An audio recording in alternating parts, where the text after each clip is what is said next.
2 nights before my wedding, I discovered my fiancé had been embezzling from my family's charity for years. As he waited for me at the altar, surrounded by unsuspecting guests, I walked down the aisle with evidence that would not only end our marriage before it began but send him to prison. I never imagined becoming the bride who destroyed her groom in front of everyone he respected.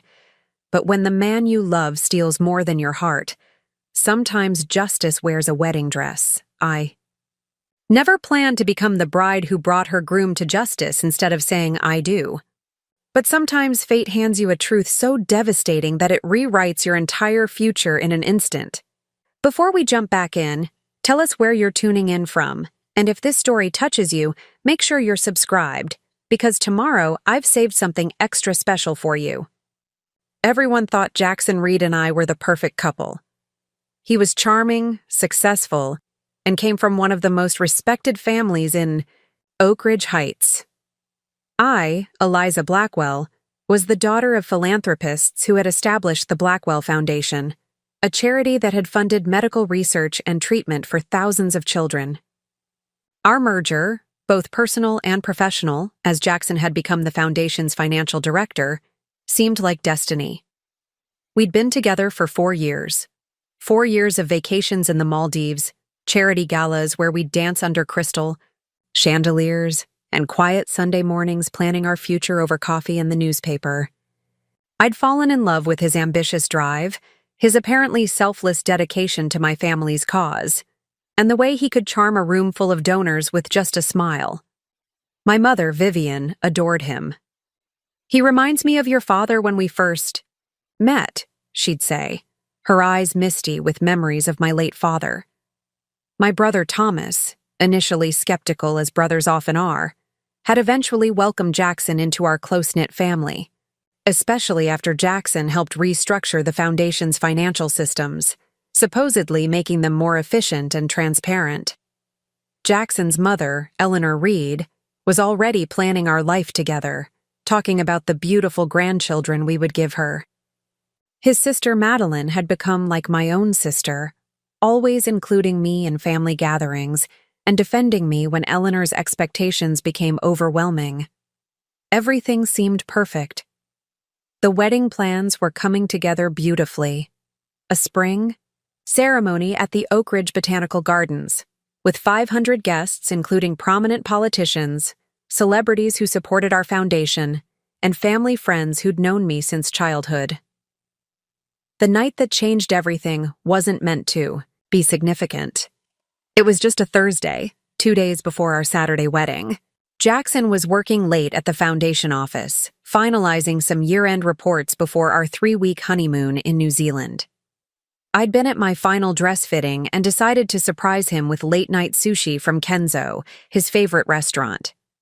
The security guard at the foundation building knew me well and let me in with a wink. "Go on up, Ms. Blackwell. Mr. Reed is still burning the midnight oil." The foundation offices took up the entire 12th floor of the Madison Tower. Usually, bustling with staff, the space was eerily quiet after hours. I noticed the light from Jackson's corner office spilling into the hallway, and I could hear his voice, that smooth, confident tone I'd fallen in love with, engaged in what sounded like a heated phone conversation. I paused at his partially open door, not wanting to interrupt if he was in the middle of something important. That's when I heard words that stopped my heart. "The transfer is complete. Another $5 million moved offshore this quarter." Jackson laughed, a sound I'd heard countless times but suddenly seemed sinister. "The Blackwells suspect nothing. They're too busy planning this ridiculous wedding." I froze, the bag of sushi growing heavy in my suddenly numb fingers. 4 years, man. 4 years of playing the devoted boyfriend while systematically bleeding their foundation dry. By the time anyone realizes what's happening, I'll be long gone. That voice on the other end said something I couldn't hear, but Jackson's response burned into my memory. "Eliza? She's just a means to an end." Sweet girl, but completely naive. Marrying her was always part of the plan. It's easier to steal from family than from employers. Once we're married, I'll have legal access to everything. The other person must have asked a question because Jackson laughed again. No, I'm not staying married to her. Give it a year, maybe less. Once I've transferred enough funds, I'll file for divorce, cite irreconcilable differences. With the prenup she insisted on, she'll think she's protected, but by then it won't matter. The money will be untraceable. I stood there, the world spinning around me.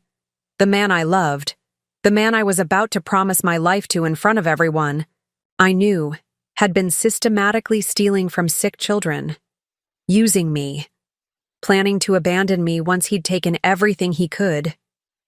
Years of memories flashed before my eyes, now tainted with suspicion.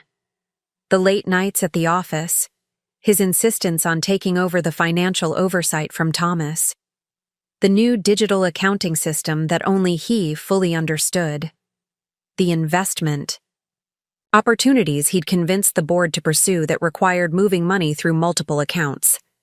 The signs had been there all along, but I'd been too blinded by love to see them. I don't know how long I stood there, my entire world crumbling around me, but when Jackson said, "Listen, I need to go. I'll call you from the honeymoon.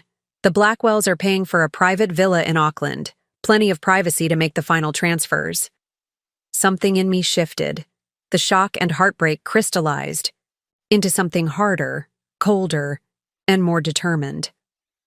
I silently backed away from the door, still clutching the sushi that had gone warm in my hands. My mind was already racing, thinking about the Foundation's records, the access I still had as a Blackwell, and what I needed to do before Saturday. I managed to leave the building without being seen.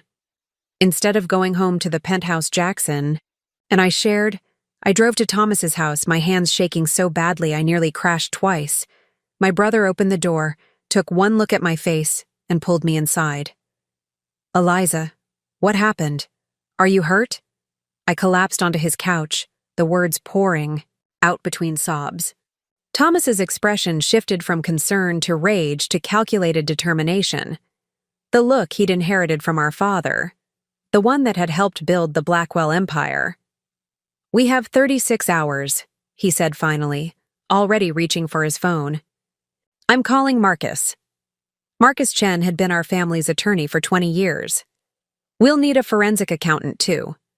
As Thomas made calls, I sat there, staring at my engagement ring, a family heirloom from the Reed collection, a 4-carat emerald surrounded by diamonds that Eleanor had proudly presented to Jackson for the proposal.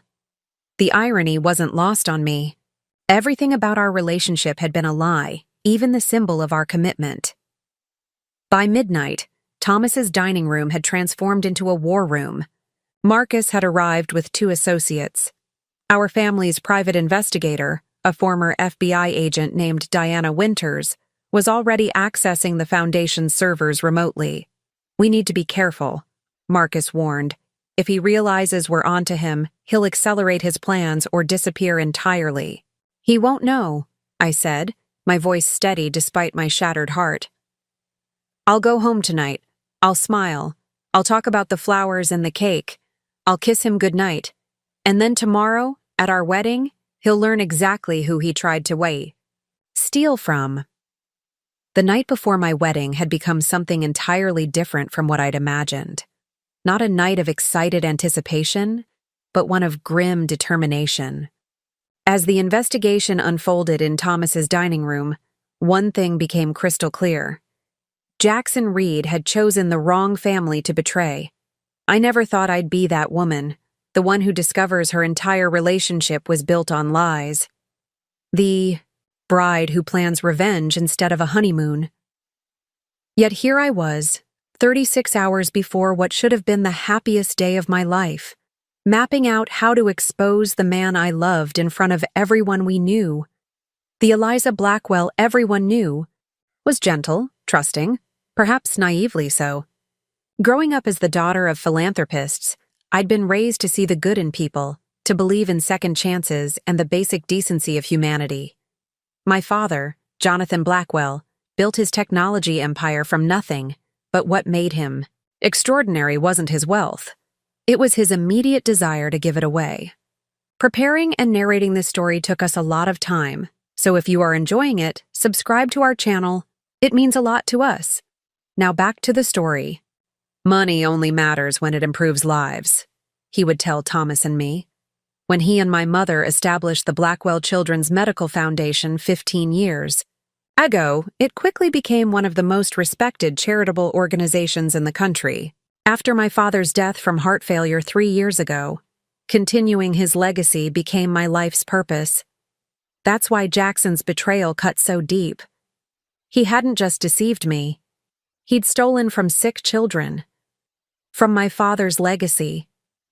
As I sat in Thomas's study at 3 a.m., combing through financial records the team had gathered, I barely recognized myself. The woman who stared back from the reflection in the window wasn't the same person who'd giggled with bridesmaids at her final dress fitting just hours earlier. This woman's eyes were hard, calculating, her mouth set in determination. "We've found something," Diana said, breaking my reverie. She pushed a laptop toward me, the screen filled with spreadsheets and banking records. "Look at these transfers. Small enough to avoid triggering automatic alerts, but consistent. Always routed through 3 separate accounts before landing in an offshore entity called Artemis Holdings." "Artemis?" I whispered. "Jackson's dog when he was a child was named Artemis. He told me it was his first love. Even his sentimental stories had been part of the con."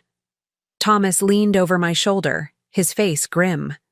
$5 million this quarter alone, nearly $20 million over the past 3 years.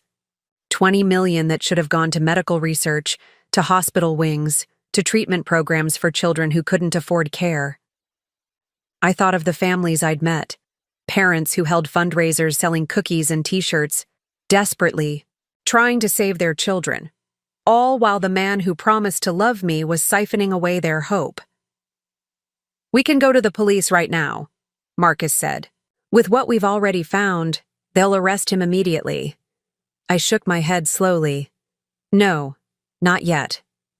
A plan was forming in my mind, one that would ensure Jackson couldn't just hire an expensive lawyer and slip away, one that would make absolutely certain everyone knew exactly who he was. "Eliza," Thomas said cautiously, "what are you thinking?" "The wedding will proceed as planned," I said, my voice steadier than I felt. "Everyone will be there. The board members, the donors, his family, the press covering the society wedding of the year. If we go to the police now, he might post bail. His family might protect him. Some might even question the evidence." Diana nodded slowly, understanding dawning in her eyes. "But if you expose him publicly, with irrefutable evidence, there will be nowhere to hide," I finished. "No way to control the narrative." Marcus looked worried. "Eliza, are you sure? That kind of public confrontation, the emotional toll alone?" "I've already paid the emotional toll, Marcus," I interrupted. "Finding out the man I loved, I corrected myself, was using me? That everything we built together was a lie? I've already been destroyed in private. Now it's his turn to be destroyed in public." As the first light of dawn crept through the windows, our plan took shape. The forensic accountant would work through the night to prepare a complete report. Diana would trace every penny, documenting exactly how Jackson had moved the money and where it had ended up. Thomas would quietly alert security to be present at the wedding without telling them why, and I would return home to Jackson as if nothing had changed. Walking into our penthouse at 7 a.m. felt like entering a stranger's home. Everything looked the same. The modern furniture we'd chosen together, photos from our vacations, my favorite flowers, peonies that Jackson had thoughtfully ordered for the days leading up to the wedding. But now I saw it all differently. How much of our life together had been calculated. Had he researched my favorite flowers before our first date? Had he practiced his proposal in the mirror before getting down on one knee at my favorite restaurant? Had he ever loved me at all? Jackson was in the kitchen making coffee when I walked in. He looked up with a smile that once made my heart race but now made my skin crawl. "There's my beautiful bride," he said, crossing to kiss me. I forced myself not to flinch. "Where have you been? I woke up and you were gone." The lie came easily. "Last-minute wedding jitters. I needed some air, so I went for a drive and then stopped by to see Thomas." Not entirely untrue. Jackson's eyes narrowed slightly, but his smile remained fixed. "Everything. Okay?" "Perfect," I lied, accepting the coffee he offered. "Just perfect. Tomorrow's going to be exactly what we've both worked for." He seemed satisfied with my answer and launched into details about a call with the honeymoon villa's concierge. I watched him talk, mesmerized by the performance. Every gesture, every expression that I once found endearing now seemed rehearsed. Had there ever been a genuine moment between us? As I excused myself to shower and change for the rehearsal dinner scheduled that evening, I caught a glimpse of my wedding dress hanging in its garment bag. The custom Marchesa gown with its delicate beading and cathedral train had cost more than some people's cars. I'd chosen it imagining Jackson's face as I walked down the aisle. Now it would serve a different purpose. Not a symbol of love and commitment, but armor for battle. "I'll make you proud, Dad," I whispered to the empty room. "No one steals from your legacy. No one." Jackson Reed and I met at a charity gala for the Blackwell Foundation 4 years ago. It was the first major event I'd hosted after my father's passing, and I was determined to make it perfect. The Grand Palladium Hotel ballroom glittered with candlelight and the diamonds of New York's elite, all gathered to support pediatric cancer research. I was reviewing the auction items when a voice behind me said, "The Monet reproduction doesn't do justice to the original in Giverny." I turned to find myself face to face with the most captivating man I'd ever seen. Tall, with dark hair that curled slightly at his temples and eyes the color of aged whiskey, he had a smile that made you feel like you were the only person in the room. "You've been to Giverny?" I asked, intrigued despite the chaos of managing the event. "Last spring," he replied. "I studied art history before getting my MBA. Some passions never fade." He introduced himself as Jackson Reed, recently returned from London where he'd been working in finance. His family name was immediately familiar.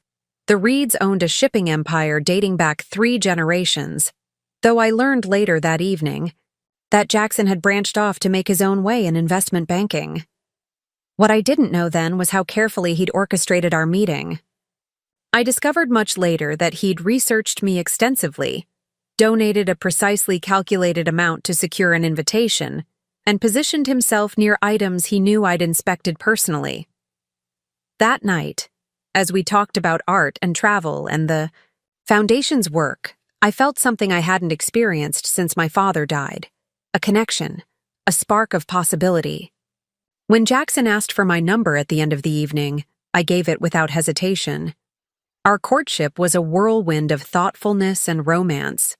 Flowers delivered to my office with notes quoting my favorite poets. Weekend trips to little towns I'd mentioned wanting to visit. He remembered everything, from my coffee order to the name of my childhood pet. 3 months after we began dating, there was an opening at the foundation for a financial director. Jackson casually mentioned his experience in nonprofit fiscal management, something I'd had no idea about. His resume was impeccable, with recommendations from respected names in philanthropy. "It might be awkward," he said, seeming hesitant. "Dating the founder's daughter while working for the foundation." "Only if we make it awkward," I'd replied. In truth, I was thrilled at the prospect of working together, of sharing all aspects of my life with this man who seemed to understand me so completely. The board hired him unanimously. Within 6 months, Jackson had implemented new financial systems that he claimed would maximize the impact of every donated dollar. The board, composed largely of my parents' friends who had limited financial expertise, trusted him implicitly. Why wouldn't they? His credentials were stellar, his demeanor professional and passionate about our cause. My mother, Vivian, was particularly charmed. After my father died, she'd retreated somewhat from the foundation's daily operations, focusing instead on her grief and her garden. Jackson brought her back, involving her in decisions, taking her to lunch regularly to update her on the foundation's work. "He reminds me so much of your father," she told me over brunch one Sunday, about a year into my relationship with Jackson. That same drive, that same commitment to helping others. It was the highest compliment she could give, and it moved me to tears. My father had been my hero, brilliant, compassionate, and tireless in his mission to improve children's health care. The comparison sealed my fate. If Jackson reminded my mother of my father, he must be the one. Thomas was the only note of discord. My brother, 2 years older and considerably more skeptical than me, maintained a polite but reserved relationship with Jackson. "There's something too perfect about him," Thomas told me once after a family dinner. "Nobody's that put together. Eliza. Nobody remembers every detail, says exactly the right thing every time." I'd dismissed his concerns as overprotectiveness. "You're impossible to please," I'd teased. "If he were flawed, you'd complain about that instead."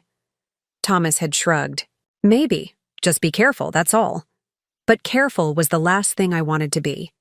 After watching my father's decline, a strong man gradually weakened by heart failure until he slipped away in the night, I'd learned that life was precious and short. Jackson made me happy. He supported my work with the foundation. He seemed to love me completely.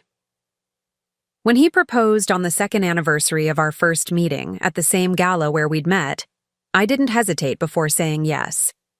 The ballroom erupted in applause as he slipped his grandmother's emerald ring onto my finger. Planning the wedding became a joyful collaboration between our families. Eleanor Reed, Jackson's mother, was a formidable woman who had maintained the family's social standing after her husband died in a sailing accident years earlier. She embraced me warmly, though her standards were exacting. "A Reed wedding is not just a celebration," she informed me over tea at her Connecticut estate. "It's a statement." The guest list grew from my initial thought of 200 to over 500.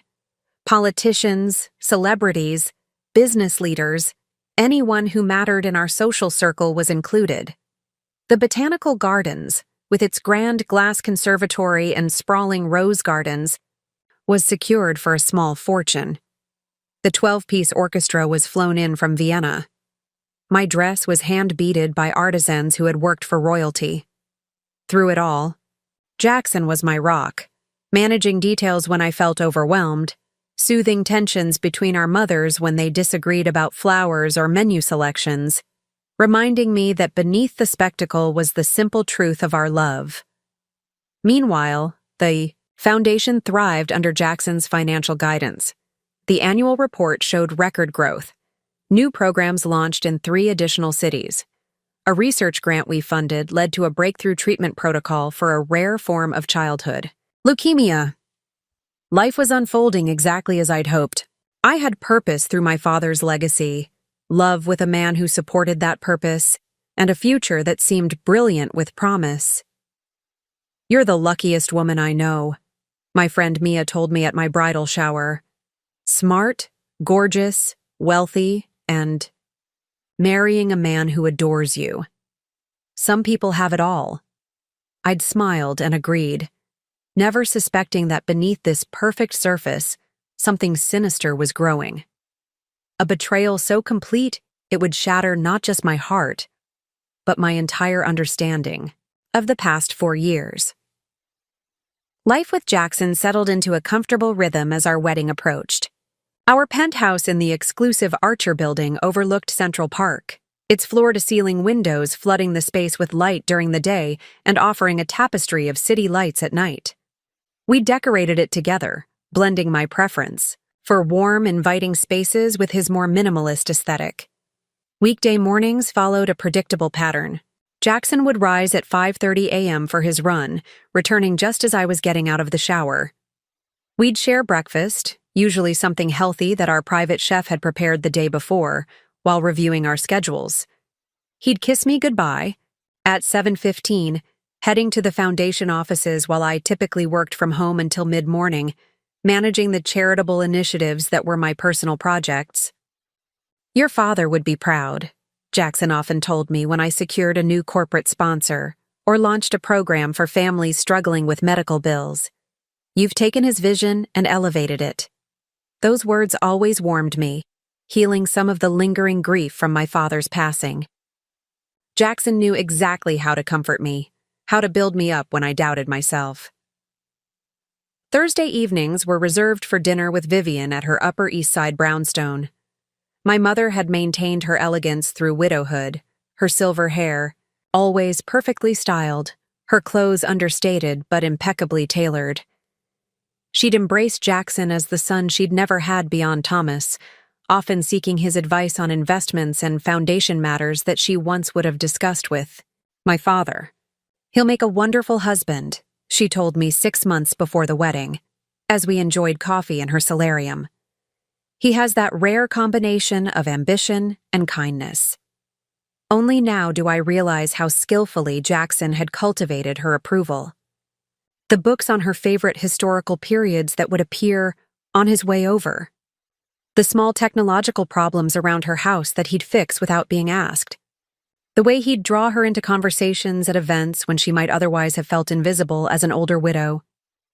Weekends often involved foundation events, galas, golf tournaments, art auctions, where Jackson and I presented a united front.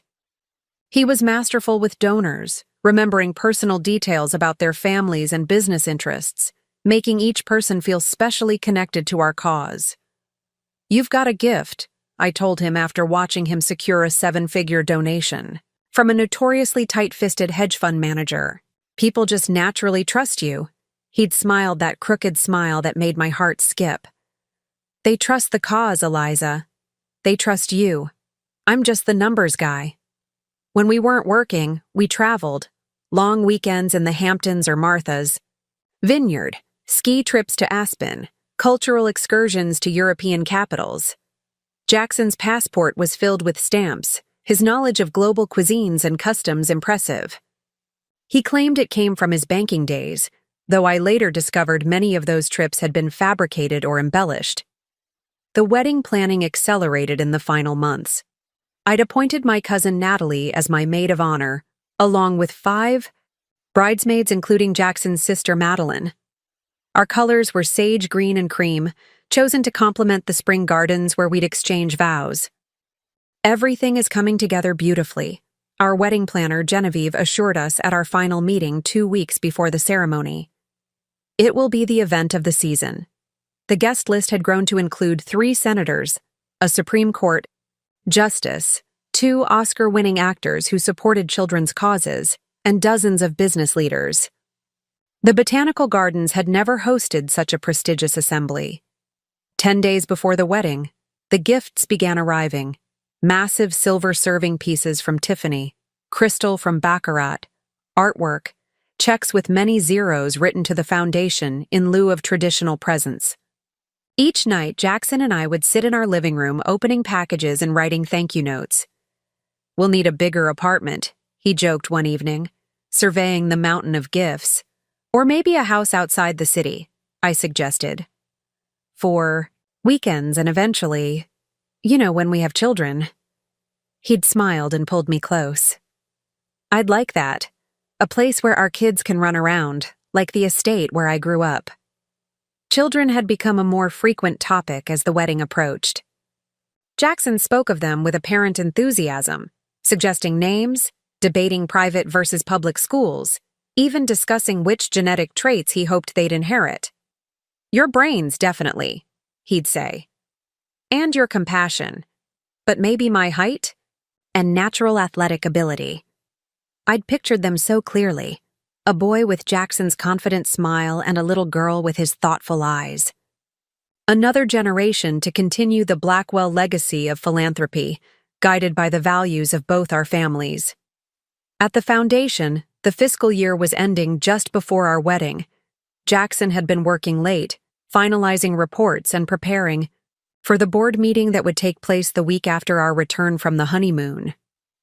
"Everything looks excellent," he told me over dinner at our favorite Italian restaurant La Terrazza, 3 nights before the wedding.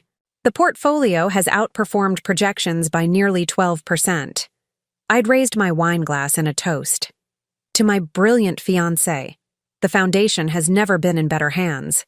His smile faltered for just a moment, so briefly I thought I'd imagined it. Then he clinked his glass against mine. "To us, and to changing the world, one child at a time." The rehearsal dinner was scheduled for Friday night at the Riverside Club, a historical venue overlooking the Hudson. 70 of our closest friends and family would attend, hearing toasts and celebrating the union that would be formalized the next day. 2 nights before that dinner, before I discovered the truth, Jackson and I lay in bed talking about final details. "Nervous?" he asked, stroking my hair as I rested my head on his chest. "Not about marrying you," I said truthfully. "Just about the scale of it all. So many people watching." "Just focus on me," he said softly. "When you walk down that aisle, pretend it's only us." I'd fallen asleep feeling completely secure in his love, in our future together, in the life we were building that would honor my father's memory while creating something uniquely ours. That was the last night of my innocence. The last night I would trust without question. The last night I would love Jackson Reed without reservation or doubt. The next evening, everything I believed about my life, my love, and my future would shatter, like crystal dropped on marble. The day had been hectic, a whirlwind of last-minute wedding preparations that left me both exhausted and exhilarated.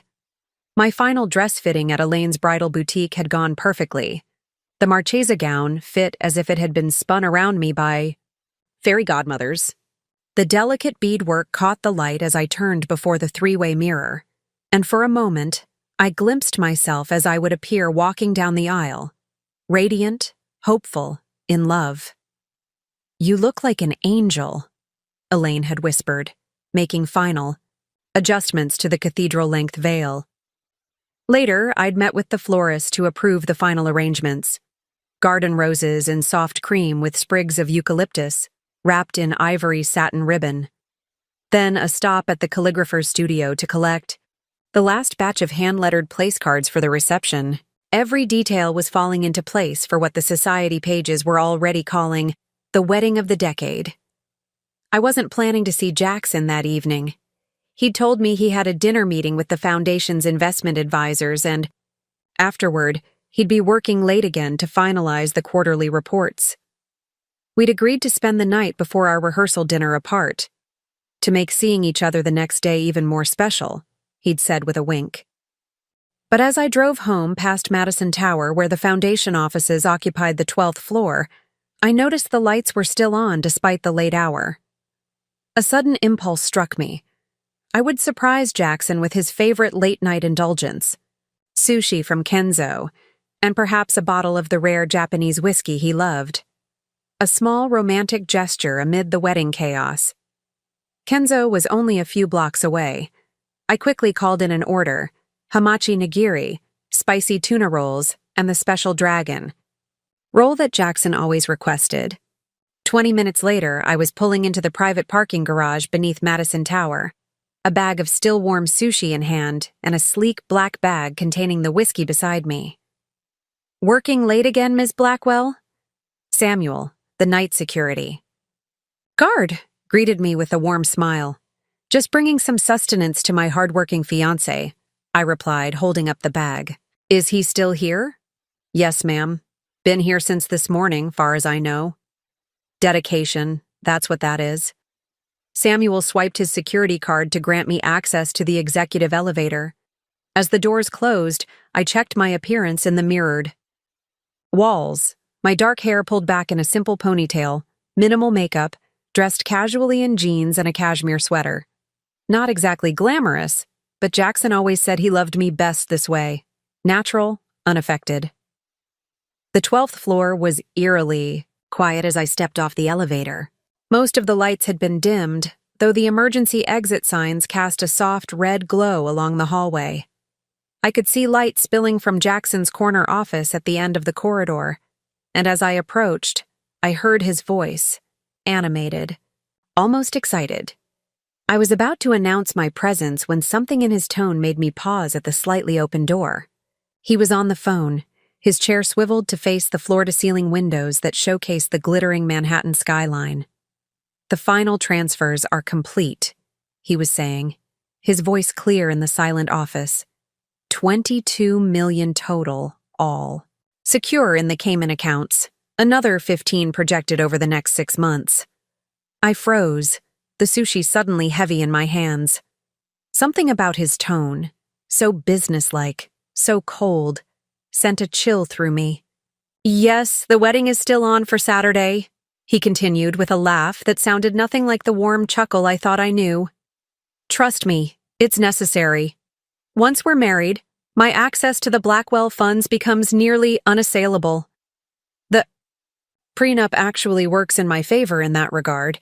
It keeps my assets separate, which means they won't look closely at where the money is coming from." My heart began to pound so loudly I was certain he would hear it.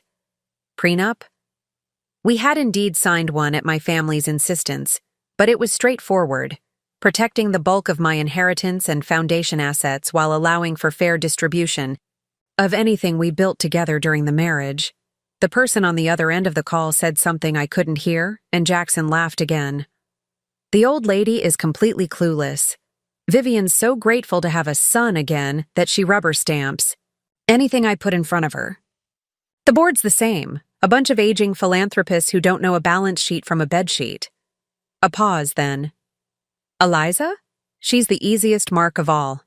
So desperate to believe in love after losing Daddy.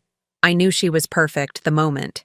I researched her. Wealthy, trusting, emotionally vulnerable after her father's death.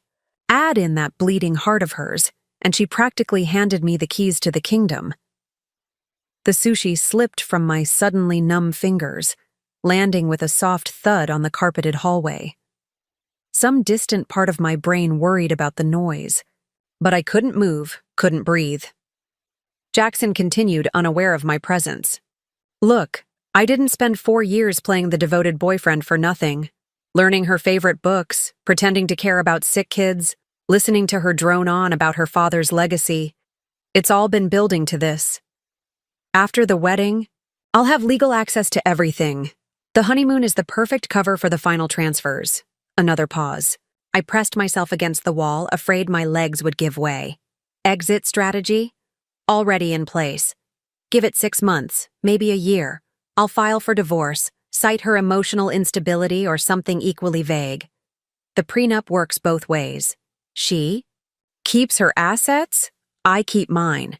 Except by then, a significant portion of her assets will have become mine."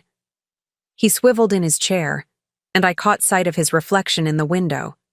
That handsome face I'd loved, now twisted into an expression of calculated greed I'd never seen before. "It's the perfect con, really," he said, pride evident in his voice. "She thinks we're building a life together, continuing her precious foundation work, maybe having a few kids. Meanwhile, I'm executing the most profitable long game I've ever played." Tears were streaming down my face now, but I remained frozen, unable to confront him, unable to flee. The best part? Even if something went wrong, who would believe it? The devoted fiancé stealing from a children's charity. I've built the perfect reputation. Board member at 3 nonprofits, regular donor to political campaigns, mentor to underprivileged youth. I'm untouchable. The voice on the phone must have warned him about something because his tone changed, becoming more serious. "Relax. The Blackwells suspect nothing. Thomas is the only one with enough financial sense to potentially spot the discrepancies, but he's been too busy with his own projects to look closely at my work. By the time anyone notices anything amiss, the money will be untraceable and I'll be long gone." He laughed one more time. "Besides, who steals from sick children? It's so despicable that no one would even consider it a possibility. In that moment, as I stood shaking in the hallway outside his office, the man I thought I knew disappeared completely, replaced by a stranger wearing Jackson's face, speaking with Jackson's voice, but possessing none of his supposed warmth or integrity. My entire world collapsed around me, the future I had planned disintegrating with each word he spoke. "I should go," Jackson said, his voice dropping slightly. "I need to make sure everything's in place before the board meeting next week. By then, we'll be sipping champagne in Auckland, and another 3 million will be safely offshore." I heard him stand up, the leather of his executive chair creaking slightly. With a surge of panic, I realized he might walk out and discover me. On instinct, I backed away silently, retreating toward the elevator. The bag of sushi remained on the floor, forgotten evidence of my presence. As the elevator doors closed, encasing me in momentary safety, the full horror of what I'd heard crashed over me in waves. Jackson, my Jackson, was a fraud, a con artist, who had targeted my family, infiltrated our foundation, and systematically stolen millions meant for children fighting for their lives. The revelation was so monstrous that my mind struggled to process it. Each memory of our relationship now required reevaluation. The chance meeting at the gala, had he engineered it? The romantic gestures, the thoughtful gifts, the apparent passion for the Foundation's mission, all calculated moves in an elaborate con. Even more devastating was the realization of how completely I had fallen for it. I'd defended him to Thomas, welcomed him into our family, given him access to my heart and our resources. I had been, as he so cruelly put it, the perfect mark. The parking garage was a blur. I found my car and somehow managed to drive, though I couldn't tell you the route I took. My first coherent thought was that I needed evidence, proof of what I'd heard. Without it, it would be my word against his, and Jackson had spent years cultivating his image as the perfect partner and philanthropist. Thomas. I needed to get to Thomas. My brother lived in a brownstone in Brooklyn Heights, a deliberate choice, to distance himself somewhat from the Manhattan social whirl our family typically inhabited. It was past 11 p.m. when I rang his doorbell repeatedly, not caring about the late hour. When he opened the door in sweatpants and an old Harvard t-shirt, his irritation immediately transformed to concern. "Eliza? What's wrong? Are you hurt?" I pushed, past him into the hallway, my body finally giving way to violent trembling. "It's Jackson," I managed. He's been stealing from the Foundation. Millions, Thomas. For years." Thomas guided me to his living room, his face grave but not entirely surprised. "Tell me everything," he said, pressing a glass of water into my shaking hands. The story spilled out of me. The overheard phone call, the callous way Jackson had spoken about our family, the elaborate scheme he'd been running. As I talked, Thomas's expression hardened, his jaw tightening with each new detail. When I finished, he was silent for a long moment, then said quietly, "I knew something was off. I could never pinpoint it, but my gut told me he was too perfect." "Why didn't you say something?" I whispered. Thomas sighed heavily. "I did, Eliza. Subtly, then more directly. But you were so happy, and I had no proof. Just a feeling." He was right. I remembered his cautious questions about the Foundation's new financial systems, his suggestion that we bring in external auditors for a review, suggestions I had dismissed as overprotective brother behavior. "What do we do now?" I asked, feeling utterly lost. Thomas's eyes met mine, determination replacing his initial shock. "First, we get proof. Concrete evidence of the theft and the offshore accounts. Then we decide how to handle it."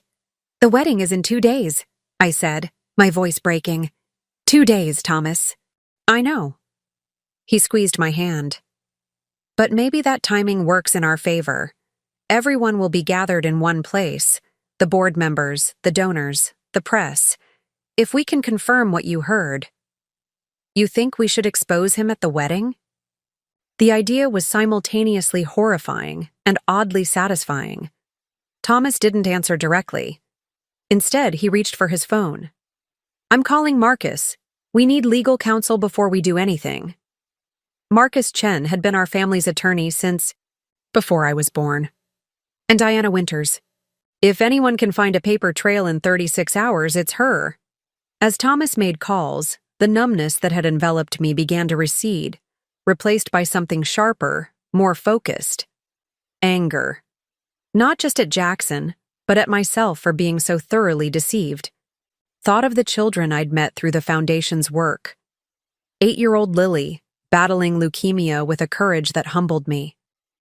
The Rodriguez twins, whose rare genetic disorder required treatments costing hundreds of thousands of dollars. The parents who held fundraisers and bake sales, scraping together donations a few dollars at a time, believing that every penny would go toward research and treatment. Jackson had stolen from them all, and he had used me, my name, my trust, my love, to do it. By midnight, Thomas's dining room had become an impromptu command center. Marcus arrived first, his silver hair disheveled, still wearing the casual clothes he'd thrown on after Thomas's call. Diana followed shortly after, her laptop under her arm, her expression grimly professional. "I need access to all Foundation systems," she said without preamble. "And we need to move quickly before he realizes we're investigating." I provided my credentials, though they offered limited access to the financial systems Jackson had redesigned. He created separate administrator accounts for the financial portals, I explained. Only he and the 2 accountants who report directly to him have full access. Diana's smile was thin. "Trust me, if the evidence exists on those servers, I'll find it." As she set up her equipment, Marcus explained the legal implications of what we were facing. If what you overheard is accurate, we're looking at multiple felonies: embezzlement, wire fraud, possibly money laundering. The Foundation itself could face liability issues if this becomes public. "It will become public," I said firmly. "I won't let him get away with this." Marcus nodded, understanding the determination behind my words. "Then we need to be strategic. If we go to the authorities without irrefutable evidence, his legal team will bury this in procedural delays. Meanwhile, the Foundation's reputation will suffer, and the children who depend on your programs will be the real victims." Thomas, who had been pacing the room, stopped abruptly. "We need to catch him red-handed, with evidence so overwhelming that neither his family's money nor his cultivated image can save him." "The wedding," I said, the idea crystallizing in my mind. "We expose him at the wedding in front of everyone who matters in this city. The press will be there. The board, members, donors, his family. Everyone who believes in Jackson Reed's carefully crafted persona." Diana looked up from her computer. "That's in 36 hours. Ambitious timeline." "Can you do it?" I asked. Her eyes met mine, steely with determination. "I've solved cases with less time and fewer resources. But you need to be prepared for what this will mean, Eliza. The public humiliation, the media frenzy, the questions about how you didn't know." I thought about the alternative: proceeding with the wedding, becoming Mrs. Jackson Reed, perhaps even having children with a man who had targeted me for my family's wealth and access. A man who could speak of stealing from sick children with pride in his voice. "I can handle the humiliation," I said quietly. "What I can't handle is letting him get away with this." The night stretched ahead of us, long and grueling, but for the first time since overhearing Jackson's call, I felt something like purpose cutting through my despair. As dawn broke over the city, I stood at Thomas's living room window, watching. The sky transformed from inky black to steel gray to pale gold. I hadn't slept, yet I felt strangely alert, as if a new part of me had awakened overnight. Diana worked silently at the dining table, her fingers flying over the keyboard, pausing occasionally to scribble notes or mutter to herself. Marcus had left around 3 a.m. to contact a judge he knew, someone who might grant emergency warrants if necessary. Thomas had finally succumbed to exhaustion and was dozing on the couch behind me. The quiet gave me time to think, to grapple with the warring emotions inside me. Betrayal clawed at my heart, leaving wounds I couldn't yet measure. Humiliation burned hot across my skin. How many people had laughed behind my back as Jackson played me for a fool? Beneath it all ran a current of fear. Fear that he would escape justice. Fear of facing the public spectacle that was coming. Fear that my trust had been so thoroughly shattered that I might never recover. But there was something else too. Something unfamiliar but powerful. Resolve. A steely determination that Jackson would pay for what he'd done, not just to me, but to the children his theft had harmed. My phone buzzed with a message from Jackson. "Morning, beautiful. Can't wait to see you tonight at the rehearsal dinner. I love you." I stared at the words, so familiar and once so cherished. Now they turned my stomach. How could he lie so easily, so convincingly? How could he say, "I love you," while systematically destroying everything my family had built? Thomas stirred behind me. "Have you been standing there all night?" he asked, his voice rough with sleep. "Just thinking." He joined me at the window. About what? About how I didn't see it. All the signs were there. His insistence on controlling. The financial systems, the convenient explanations when I asked questions, the way he charmed everyone into compliance. I should have known. Thomas's arm went around my shoulders. "Eliza, he fooled everyone. Professional investors, the board, Mom, people with decades more experience than you. But I was the closest to him. I should have sensed something wasn't right." "Love blinds us," Thomas said simply. "It's not your fault." "But it is my responsibility to fix it," I replied, my voice steadier than I expected. Diana called from the dining room. "I've found something." We joined her at the table, where her laptop screen displayed a complex web of financial transactions. "He was clever," she said, pointing to the flowchart she'd created. Small amounts, usually under $50,000, moved through a series of legitimate-looking transfers. Foundation money would go to vendors for services, consulting, software development, research grants. But these entities were shells. The money would bounce through 3 or 4 accounts before landing in Artemis Holdings. "Can you prove the shell companies connect to Jackson?" Thomas asked. Diana smiled grimly. "That's where..." He got sloppy. "The initial paperwork for Artemis Holdings lists a James Reed as the primary officer. James is Jackson's middle name." "That's not definitive," I said, disappointment flooding through me.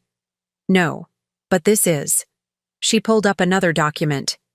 The Cayman account where most of the funds ended up was opened with Jackson's passport. I have the scanned copy right here, submitted with the banking application. I stared at the familiar face in the passport photo. The same face that had gazed at me across candlelit dinners. The same eyes that had looked into mine as he promised forever. "How much?" I asked quietly. Diana hesitated. "Total? It's hard to be exact without a full forensic accounting, but based on what I've found so far, at least $22 million over the past 3 years. The figure staggered me. $22 million. Dollars that should have funded research, treatment programs, family support services. $22 million stolen from children fighting for their lives.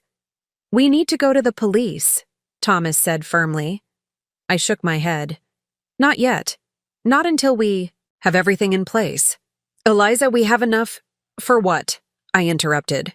"For his lawyers to create reasonable doubt? For the money to disappear even further offshore? For Jackson to flee before he's even charged?" I stood up, suddenly certain of what needed to happen. "No. We do this my way. Thomas and Diana exchanged glances. What exactly are you proposing? Thomas asked carefully. I took a deep breath. The wedding proceeds as planned. I go home now and pretend everything is normal. I attend the rehearsal dinner tonight.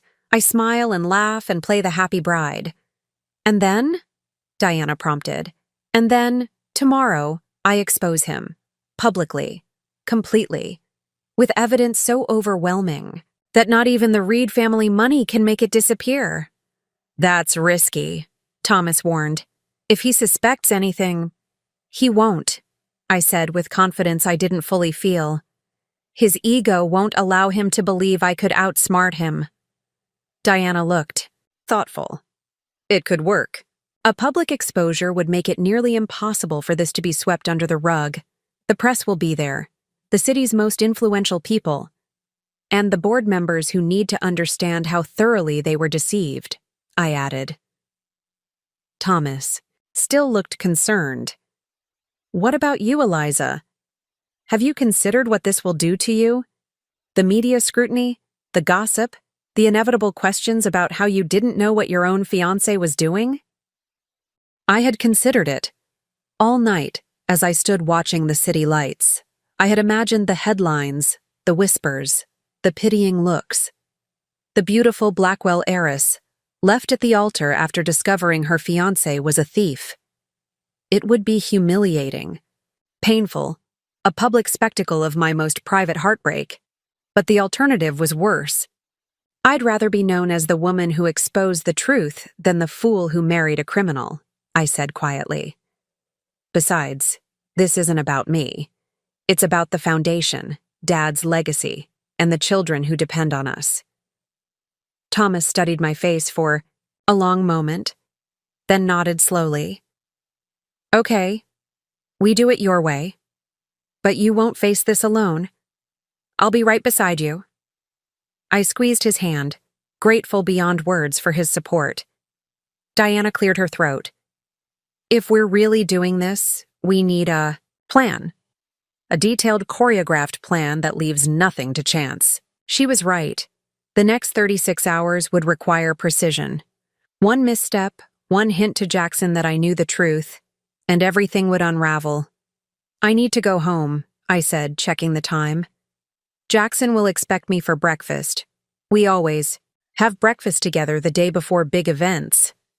The thought of sitting across from him, pretending everything was normal while knowing what I knew, made my stomach turn. But it was necessary. Every moment of deception on my part now was in service of the greater truth to come. Can you do this? Thomas asked softly. Can you look him in the eye and not let him see what you know? I thought about the children I'd met through the foundation. I thought about my father, whose life's work was being corrupted by the man I had loved. I thought about the calculated way Jackson had targeted me, using my grief and trust against me. Yes, I said, a new resolve, hardening within me. I can do this, and tomorrow Jackson Reed will learn that he chose the wrong woman to betray. Diana pulled out a fresh legal pad and uncapped a pen with decisive precision. All right, if we're going to expose Jackson at the wedding, we need an airtight plan. We can't leave anything to chance. Marcus returned, looking tired but satisfied. I spoke with Judge Hernandez. She's willing to issue the necessary warrants once we present our evidence, but she wants everything documented properly. Timeline? Thomas asked. She'll be available tomorrow morning. If everything checks out, we can have the warrants ready before the ceremony. I nodded, my mind racing. So we'll have legal backing, but we still need to coordinate the actual exposure. We need to think about location, timing, security. Diana started making notes. First, let's establish our goals. What exactly do we want to accomplish tomorrow? Exposure, I said immediately. Jackson publicly revealed for who he truly is. Evidence preservation, Thomas added. We need to ensure he can't destroy any remaining documentation or move the money further offshore. And asset freezing, Marcus concluded. We need to lock down those accounts as quickly as possible, hopefully recover the stolen funds. Diana wrote everything down. then looked up. Now for the how. Eliza, you mentioned exposing him at the wedding, but we need to be specific. When exactly? During the ceremony? At the reception? I hadn't thought that far ahead, but now the answer seemed obvious. During the ceremony, right after the minister asks if anyone has any reason why we shouldn't be married. Thomas raised an eyebrow. That's dramatic. It's perfect, I countered. Everyone will be present. The board, the donors, the press. And the symbolism matters. I'm not just stopping a wedding. I'm preventing a fraud from being completed. Diana nodded slowly. It could work, but we need to ensure Jackson can't simply walk out or take control of the narrative. Security, Marcus said. We'll need trusted personnel stationed at all exits, not to create a scene, but to ensure he remains until the authorities arrive.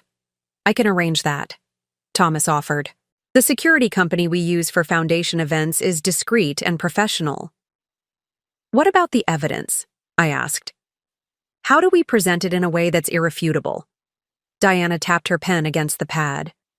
I'm compiling everything into a clear, visual presentation, flowcharts showing the money movement, copies of the fraudulent documentation, bank records. We'll need to make it simple enough for non-financial people to understand immediately. We should also have copies ready for key people, Marcus suggested. The board members, certain press contacts, the authorities. Printed packets, I decided. In sealed envelopes, distributed at my signal by people we trust. Your bridesmaids? Thomas suggested. I shook my head. Too risky. Most of them are friends with Jackson too. I don't want to put them in that position, and I can't be sure they wouldn't inadvertently tip him off. The wedding planners then, Diana proposed. We can bring them in discreetly tomorrow morning, explain that we've discovered something troubling and need their help. Genevieve would do it, I said, thinking of our unflappable wedding planner. She's the consummate professional, and she's coordinated high-security events for diplomats before. Thomas was making his own notes now. What about Jackson's reaction? We need to be prepared for how he might respond. Denial is almost certain. He'll try to discredit me, I said, the realization sinking in. He'll say I'm having a breakdown, that I'm unstable after my father's death, that I misunderstood legitimate business transactions.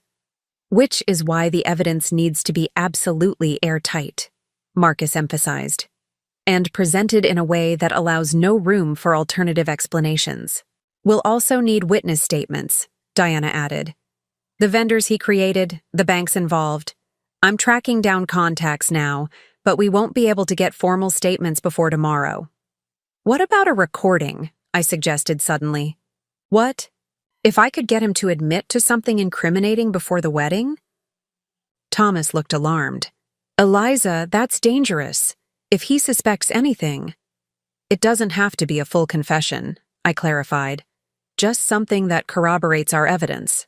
Something that shows his true character. Diana considered this. It could work, but it needs to be handled carefully. The rehearsal dinner tonight might provide an opportunity. A moment alone, a carefully phrased question. I'll handle it, I said with more confidence than I felt. I know how to get him. Talking about the foundation's finances, he enjoys showing off his expertise to me. Marcus checked his watch. Speaking of time, you need to get home soon. Jackson will wonder where you've been all night. I nodded, steeling myself for the performance ahead.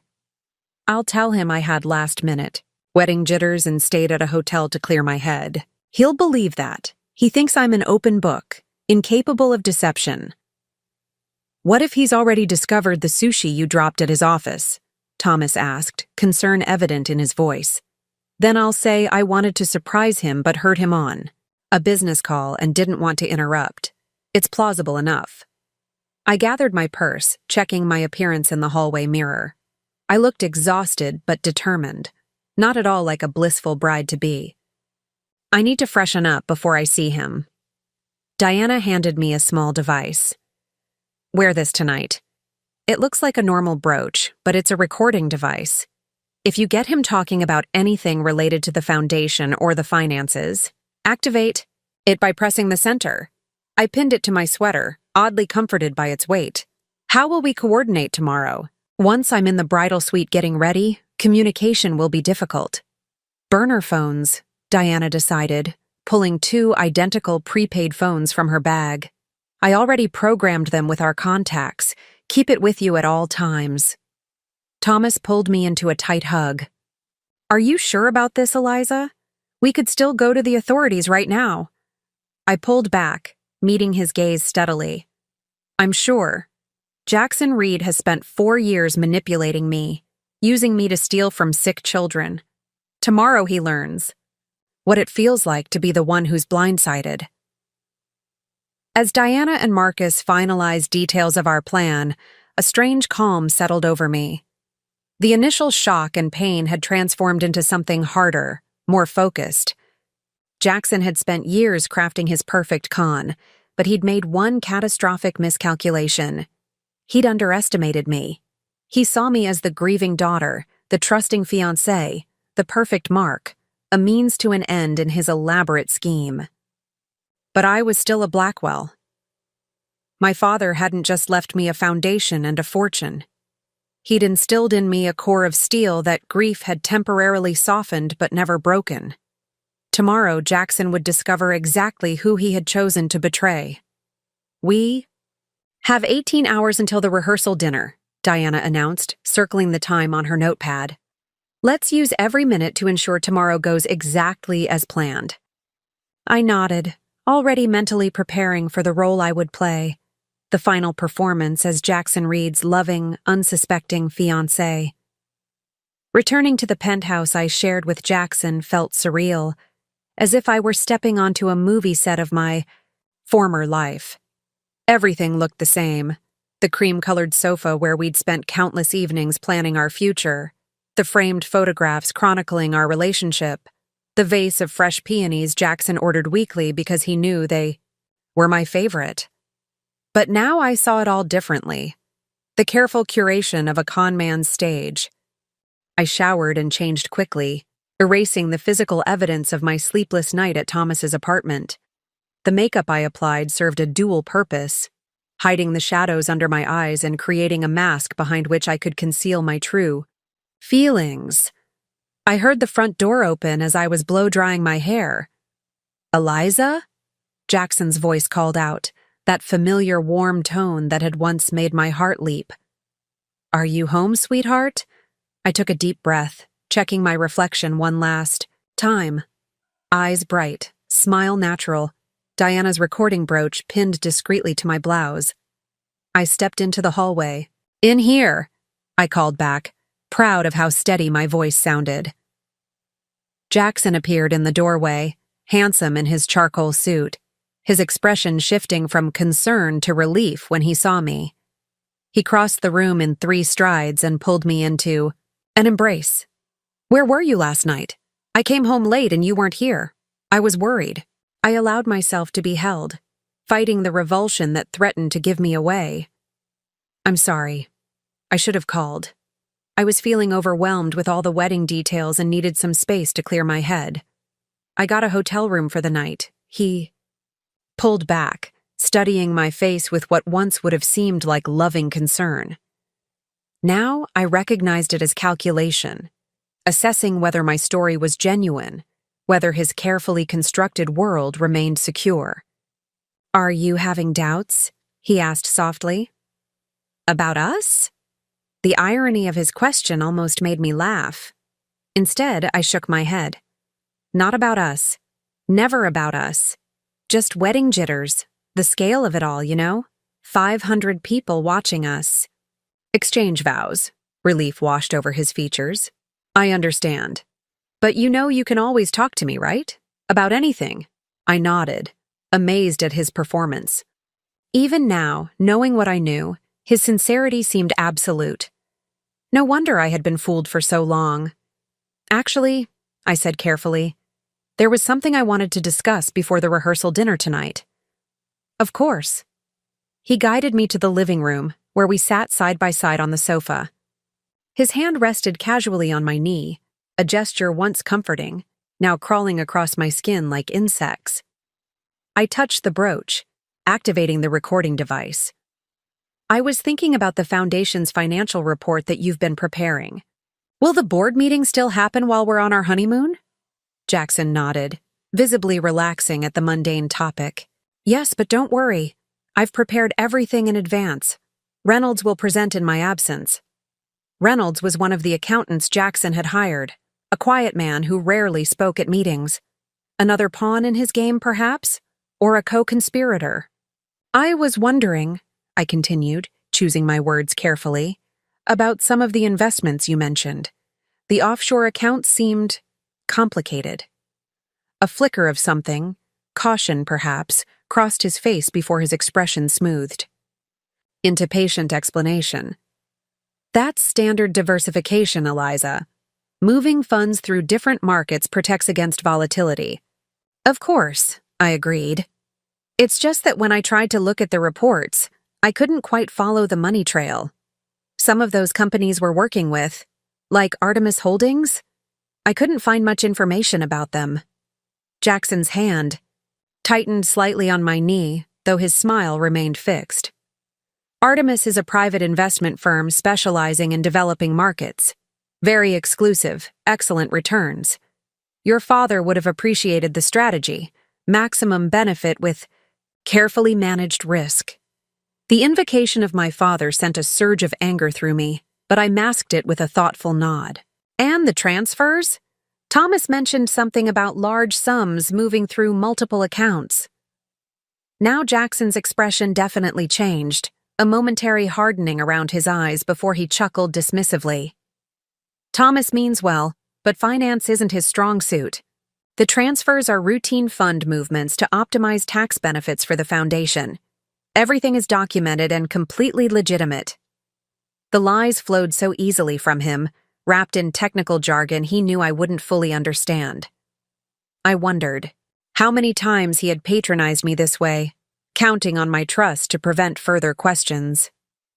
"You're probably right," I said, infusing my voice with the admiring tone he expected. "You've done such amazing work with the Foundation's finances. The growth under your management has been remarkable." Pride, genuine pride, flickered across his face. "It hasn't been easy, but the results speak for themselves. The portfolio has performed exceptionally well." "I bet it has," I thought bitterly. Aloud, I said, "I'm so grateful you'll be managing our personal finances after the wedding, too. I've never been good with investment strategy." He squeezed my hand, his smile now relaxed and confident again. "That's what partnerships are about. Complementary strengths. You handle the heart of the Foundation, I'll handle the financial backbone." The double meaning in his words made me want to recoil, but instead, I leaned forward and kissed him gently. "We do make a good team." Jackson checked his watch.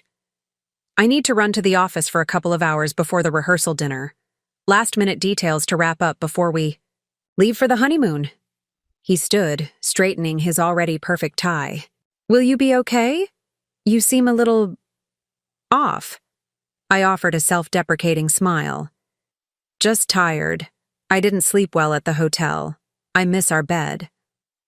"One more night apart, then a lifetime together," he said, kissing my forehead with what seemed like genuine affection. The performance was flawless.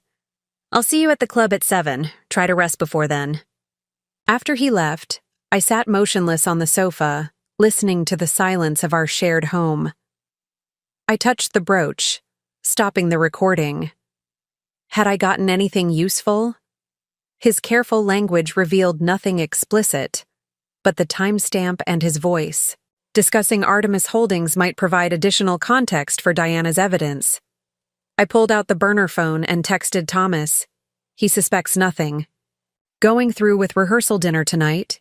Keep working on evidence compilation." The reply came quickly.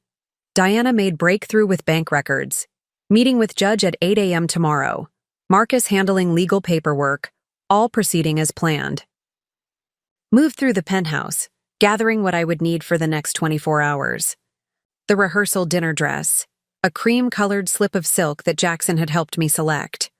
Jewelry, including Eleanor Reed's something borrowed diamond earrings. Overnight essentials for staying at the hotel where I'd be getting ready with my bridesmaids in the morning. Each item I packed felt like another step in an elaborate charade, a final performance before the curtain fell on Jackson's carefully constructed fiction. The wedding countdown clock on my phone showed 18 hours, 27 minutes until the ceremony was scheduled to begin. 18 hours until Jackson Reed discovered that his perfect mark had become his perfect nemesis. The Riverside Club glowed with warm light as I ascended its marble steps, Jackson's hand resting lightly against the small of my back. The historic building overlooking the Hudson River had been transformed for our rehearsal dinner. Cream roses and greenery adorned every surface. Soft jazz played by a quartet filled the air, and champagne flowed freely among our 70 closest friends and family members. "There's my beautiful girl!" Vivian Blackwell's voice rang out as she crossed the room to embrace me. My mother looked elegant as always in a sapphire blue gown that complemented her silver hair. "Are you ready for tomorrow, darling?" I returned her hug, holding on perhaps a moment too long. If she noticed, she attributed it to pre-wedding emotion. "As ready as I'll ever be, Mom." "You've done a wonderful job with everything," she said, turning to include Jackson in her approval. "Both of you have." Jackson beamed at her, the perfect soon-to-be son-in-law. "Eliza deserves all the credit." I just nodded and smiled at the right moments. My mother laughed and patted his cheek affectionately. "So modest. Jonathan would have adored you." The mention of my father stung sharply. I excused myself to greet other guests, needing space from the painful irony of my mother's words. Eleanor Reed intercepted me, resplendent in designer couture, diamonds glittering at her throat and wrists. "Eliza, darling." Her air kisses brushed my cheeks. "Everything is absolutely perfect. The flowers, the music. You've outdone yourself."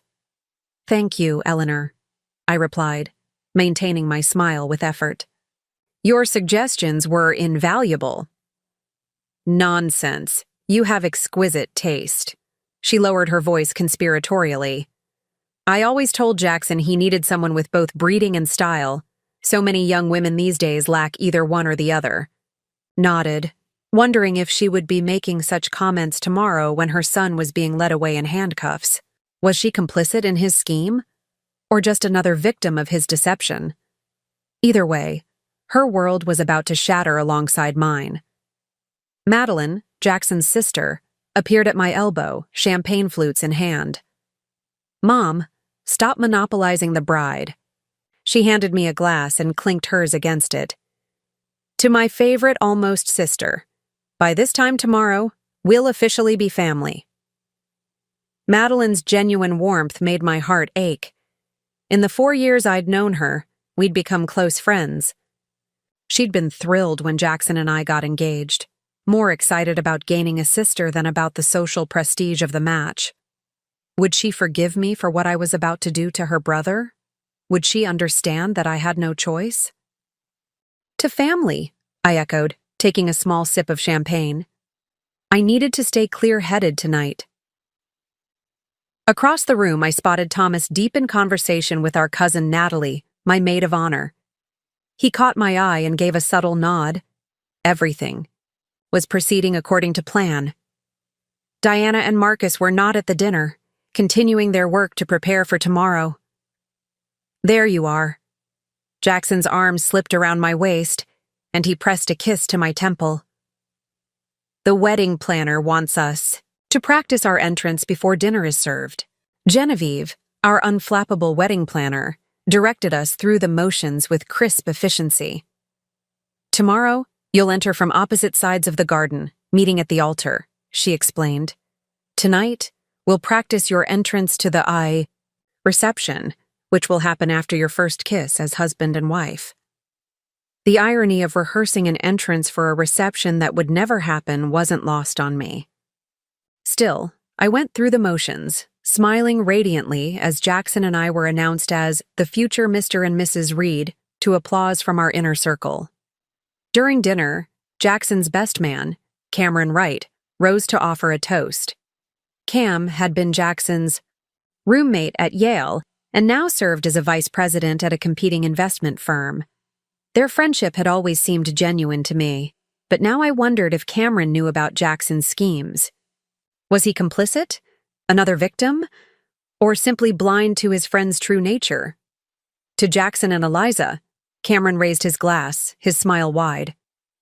I've known this guy since we were 18, and I've never seen him as happy as he's been with you. Eliza, you've made my friend a better man. The room echoed with hear, hear, and the clinking of glasses. I forced myself to smile, to lean into Jackson's embrace, to play the part of blissful bride-to-be while my stomach churned with anger and grief. As dinner progressed, I watched Jackson charm the room with practiced ease. The way he remembered personal details about everyone present. The thoughtful comments he made to my elderly great-aunt. The respectful way he deferred to senior board members of the foundation who attended. Every interaction perfectly calibrated to reinforce his image as the ideal partner, professional, and future son-in-law. It was a masterful performance, and until yesterday, I had been its most dedicated audience. "A penny for your thoughts," murmured my cousin Natalie, sliding into the empty chair beside me while Jackson was occupied with his former college professor. "You seem a million miles away." I manufactured a sheepish smile. "Just overwhelmed, I guess. Hard to believe that after all the planning, tomorrow's finally here." Natalie squeezed my hand. "You deserve all this happiness, Eliza. After losing Uncle Jonathan, we weren't sure you'd find your joy again." Jackson brought that back. To you. Her words, meant to comfort, twisted like a knife. Jackson hadn't brought back my joy. He'd exploited my grief, using my vulnerability and trust to infiltrate my family and steal from my father's legacy. "Thank you, Nat," I managed. "That means a lot." As dessert was served, a miniature version of our wedding cake, a 6-tier masterpiece, of vanilla bean and raspberry, Thomas caught my eye from across the room and made a subtle gesture toward the terrace. I excused myself, claiming a need for fresh air. "Any problems?" he asked quietly when I joined him in the cool evening air. I shook my head. "Everything's fine. Diana's recording device worked perfectly. I'm not sure how incriminating the conversation was, but it's something." "Diana's made significant progress," Thomas murmured. "She's traced most of the stolen funds. Judge Hernandez will issue the warrants first thing in the morning. And security for tomorrow? In place. 6 plainclothes officers positioned at all exits, plus the regular venue security. Once you make the announcement, they'll ensure Jackson doesn't leave until the police arrive." I nodded, gazing out at the Hudson River. The city lights reflected, on its dark surface, distorted and shimmering. How did he think he would get away with it, Thomas? Did he really believe no one would ever check his work? "Narcissism," Thomas replied simply. "Men like Jackson believe they're smarter than everyone else. His success in fooling us for so long only reinforced that belief." "Ms. Blackwell?" Genevieve's voice interrupted our conversation. "Mr. Reed is looking for you. It's almost time for the final toast." "Of course." I squared my shoulders, preparing to step back into my role. "I'll be right there." Thomas caught my arm before I could leave. "Eliza, are you sure you can do this? Another 12 hours of pretending?" I thought about the children at St. Jude's Hospital, where the foundation funded a research wing. About my father, who had dedicated his fortune to saving young lives. About the elaborate lies Jackson had told while systematically stealing from those children. "I can do anything for 12 more hours," I said with quiet determination. "Anything to see justice done." As I walked back into the glittering party, Jackson appeared in the doorway, his expression a perfect mixture of concern and affection. "There. You are," he said, relief evident in his voice. "I was worried." I smiled up at him, channeling all my acting abilities into one performance. Just getting some air. Shall we go cut the cake? As we walked back into the room, arm in arm, Eleanor, Reed announced to the assembled guests, "Let's all raise a glass to Eliza and Jackson on the eve of their wedding. May tomorrow be the beautiful beginning of a lifetime of happiness together." If only she knew what tomorrow would actually bring. After the rehearsal dinner, tradition dictated that Jackson and I spend our final night before the wedding apart. He kissed me goodbye in the lobby of the Four Seasons Hotel, where I would be staying with my bridesmaids. "Next time I see you, you'll be walking down the aisle," he murmured against my hair. I forced myself to smile, to lean into his embrace. "One last time. I can hardly wait." "Get some sleep," he said, brushing his thumb across my cheek. "Tomorrow's going to be perfect." As his town car pulled away, I felt a curious mixture of relief and tension. Relief to be free of the exhausting performance. Tension knowing that the next 12 hours would determine whether our plan succeeded or failed catastrophically. Upstairs, my suite had been transformed into a pre-wedding headquarters. Champagne chilled in ice buckets, garment bags containing bridesmaid dresses hung along one wall, and gift baskets awaited each woman who would help me prepare for my supposed big day. My phone buzzed with a text from Diana. "Everything in place. Evidence packets prepared. Meeting judge at 7 a.m. Sleep if you can." Sleep seemed impossible, but I knew I needed to at least try. The confrontation ahead would require all my strength and clarity. I took a sleeping pill, something I rarely did, and surrendered to a fitful slumber filled with fragmented dreams of weddings where the groom's face kept changing. I woke at dawn, momentarily disoriented in the hotel room. For one blessed second, I forgot everything. The betrayal, the plan, the impending confrontation. Then reality crashed back, and I sat up, checking my phone immediately. Thomas had texted at 6:30 a.m. On our way to judge's chambers. Security confirmed. At venue. Mother still knows nothing. "How are you holding up?" I typed back. "Ready to end this. Keep me posted." A knock at the door announced the arrival of room service, a breakfast I had ordered but had no appetite for. Behind the waiter came a parade of wedding day specialists. The hairstylist, makeup artist, manicurist, the assistant from the bridal boutique carrying my wedding dress in its garment bag, and finally, Genevieve, clipboard in hand, ready to manage the morning's timeline. "Good morning, bride," she chirped, her efficiency somehow comforting in the surreal circumstances. "We're right on schedule. Hair and makeup will take 2 hours. Then we'll get you into the dress by 11 a.m. The photographer arrives at 11:30 for pre-ceremony shots, and then we leave for the botanical gardens at 12:15. I nodded, allowing myself to be guided to a chair, where the hairstylist began working on my dark hair, twisting it into an elegant updo that would showcase Eleanor's diamond earrings and support the cathedral-length veil. My bridesmaids arrived in a flurry of excitement. Natalie first, followed by my cousins Rebecca and Sophia, my college roommate Mia, and finally Madeline. They exclaimed over the flowers that had been delivered, from Jackson, a cascade of white roses with a card reading, "To my beautiful bride, all my love," popped champagne despite the early hour, and surrounded me with chatter and laughter. Participated mechanically, my mind elsewhere. Was Diana with the judge now? Had Thomas secured the warrants? Was everything in place at the gardens? Earth to Eliza. Natalie waved her hand in front of my face. "Cold feet?" I forced a laugh. "Just trying to take it all in." "Well, take this in." Mia handed me a mimosa. Liquid courage. I pretended to sip, but set the glass aside when no one was looking. I needed complete clarity today. My phone buzzed again, and I checked it discreetly. Diana. Warrants secured. Police on standby. Evidence packets with Genevieve. Arriving at Gardens now to coordinate. Relief flooded through me. It was really happening.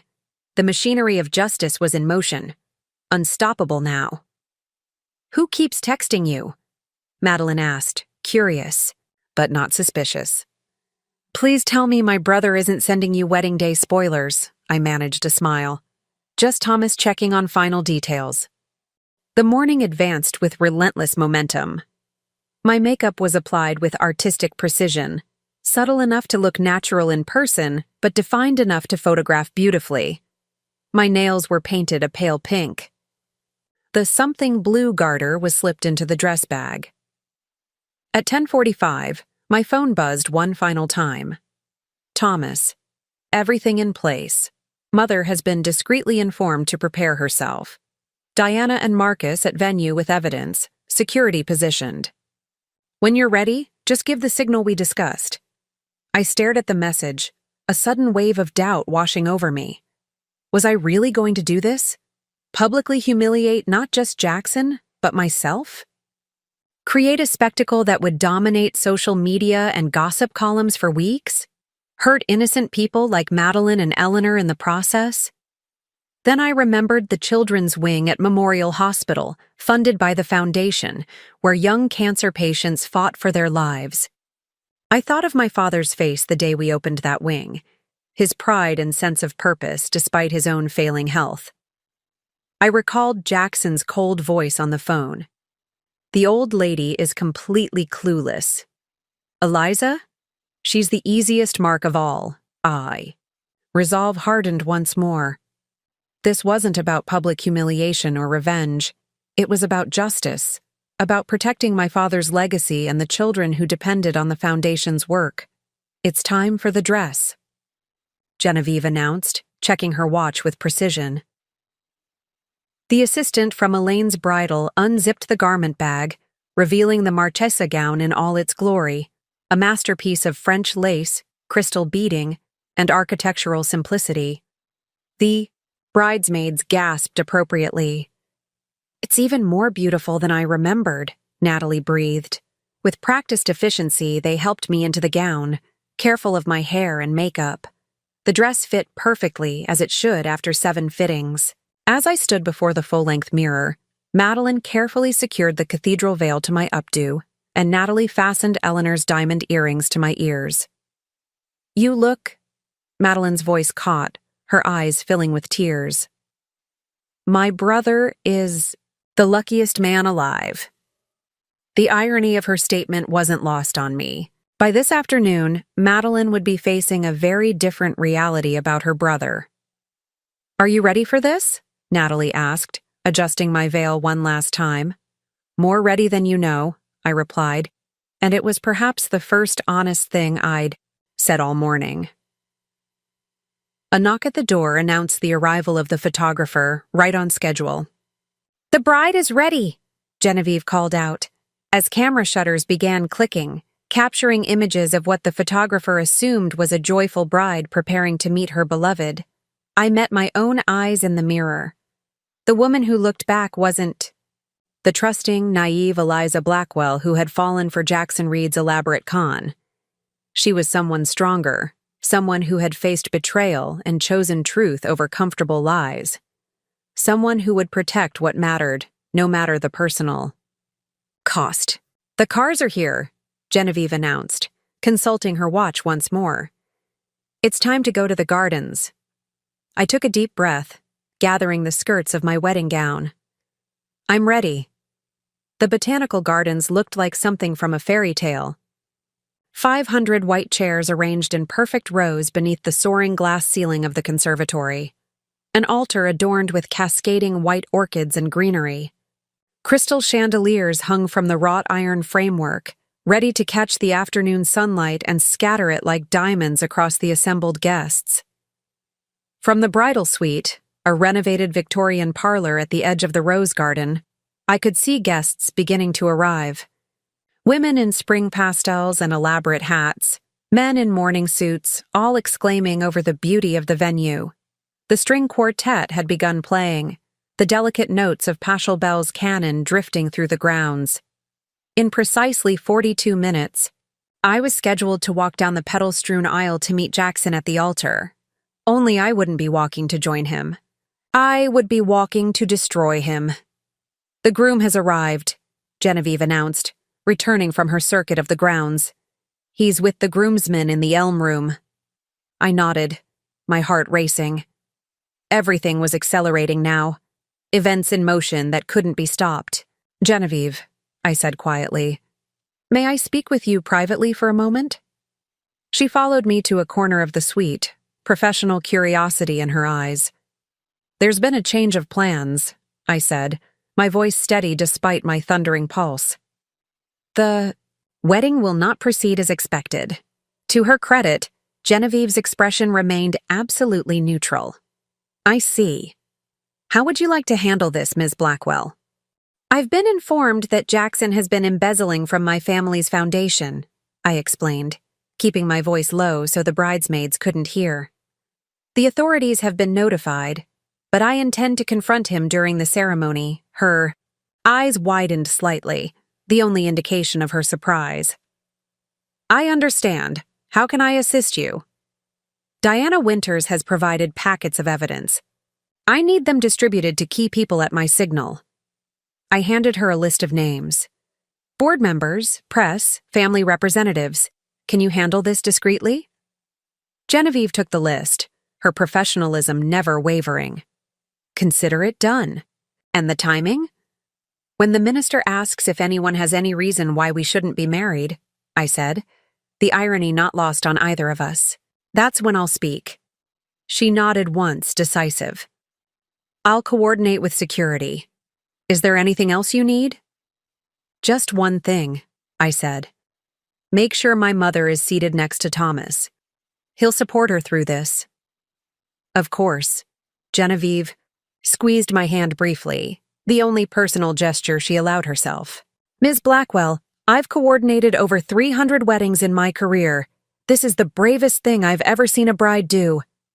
As she left to make the necessary arrangements, my phone buzzed one final time.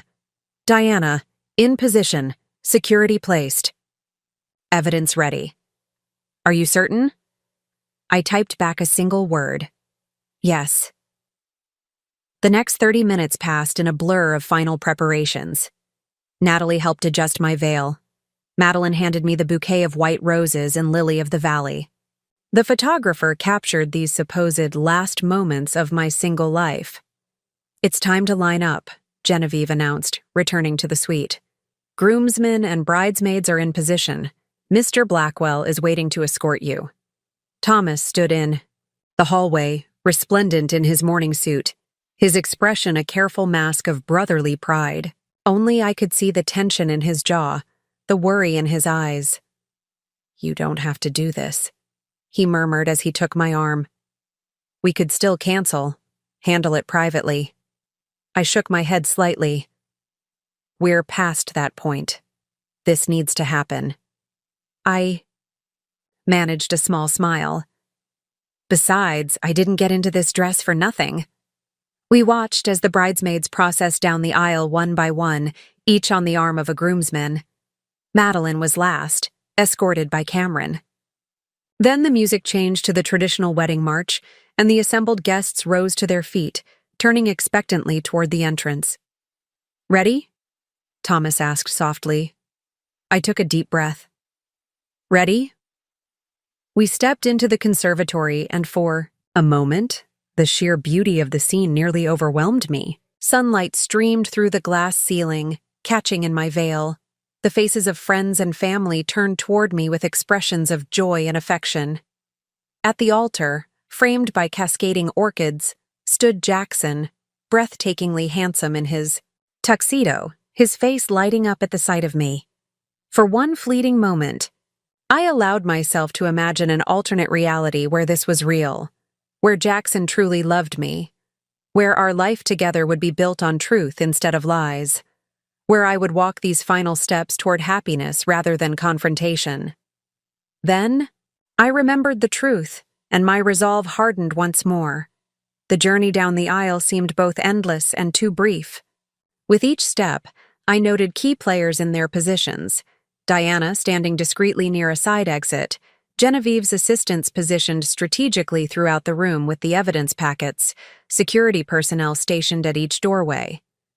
We reached the altar, and Thomas placed my hand in Jackson's, his grip perhaps a little too tight as he locked eyes with the man who had betrayed us all. Then he stepped back, taking his place beside our mother in the front row. "You look stunning," Jackson whispered, his eyes warm with what appeared to be genuine emotion. I smiled, saying nothing. The minister began the ceremony with practiced grace. "Dearly beloved, we are gathered here today to join Eliza Catherine Blackwell and Jackson James Reed in holy matrimony." The traditional words washed over me as I stood facing Jackson, our hands joined, his expression one of perfect happiness. Did he believe his own performance at this point? Or was he simply counting the hours until he could access the next phase of his plan? The ceremony proceeded, the minister speaking of love and commitment, trust and honor, words that now rang hollow in the space between us. I watched Jackson's face, searching for any sign that he understood the magnitude of his betrayal, any flicker of guilt or remorse. I saw nothing but practiced sincerity. Finally, the moment arrived. "If anyone can show just cause why this couple should not be joined in holy matrimony, speak now or forever hold your peace," a traditional formality rarely answered in modern weddings. The minister barely paused, ready to continue with the vows. I took a deep breath and released Jackson's hands. "I can," I said, my voice clear and steady, carrying through the hushed conservatory. A collective gasp rippled through the assembly. Jackson's expression froze, confusion replacing his smile. "Eliza?" he whispered. "What are you doing?" I turned to face our guests, conscious of the photographer still dutifully capturing what had suddenly become a very different kind of historic moment. "I apologize for the deception," I began, my voice stronger than I had expected. "But I'm afraid this wedding cannot proceed. 2 nights ago, I discovered that Jackson has been systematically embezzling from the Blackwell Children's Medical Foundation for the past 3 years. The silence that followed was absolute, broken only by Eleanor Reed's sharp intake of breath. Jackson's hand gripped my arm. "Eliza, what are you talking about? This is insane." $22 million, I continued, gently but firmly removing his hand. "Stolen from programs meant to help children with cancer and rare diseases. Funneled through shell companies and offshore accounts." Now murmurs rippled through the crowd. I saw Genevieve's assistants moving efficiently, delivering the evidence packets to the designated recipients. "This is ridiculous," Jackson said, louder now, addressing the shocked guests. "Eliza is obviously having some kind of breakdown. The stress of the wedding. The evidence has been provided to the board members present," I continued, my voice never wavering, "as well as to the authorities, who I believe have just arrived." On cue, the main doors of the conservatory opened, and 3 police officers in formal uniforms entered, accompanied by a man in a dark suit who I recognized as the district attorney. Jackson's face drained of color. "Eliza, stop this. You don't understand what you're saying." "I understand perfectly," I said, turning back to him. "I heard you, Jackson. 2 nights ago, outside your office. I heard you on the phone, discussing how you targeted me from the beginning, how I was the perfect mark, how our marriage was just another step in your plan to steal from sick children." The conservatory erupted into chaos. Guests rose from their seats, craning their necks to see what was happening at the altar. Board members were already opening the evidence packets, their expressions shifting from confusion to shock to outrage as they scanned the contents.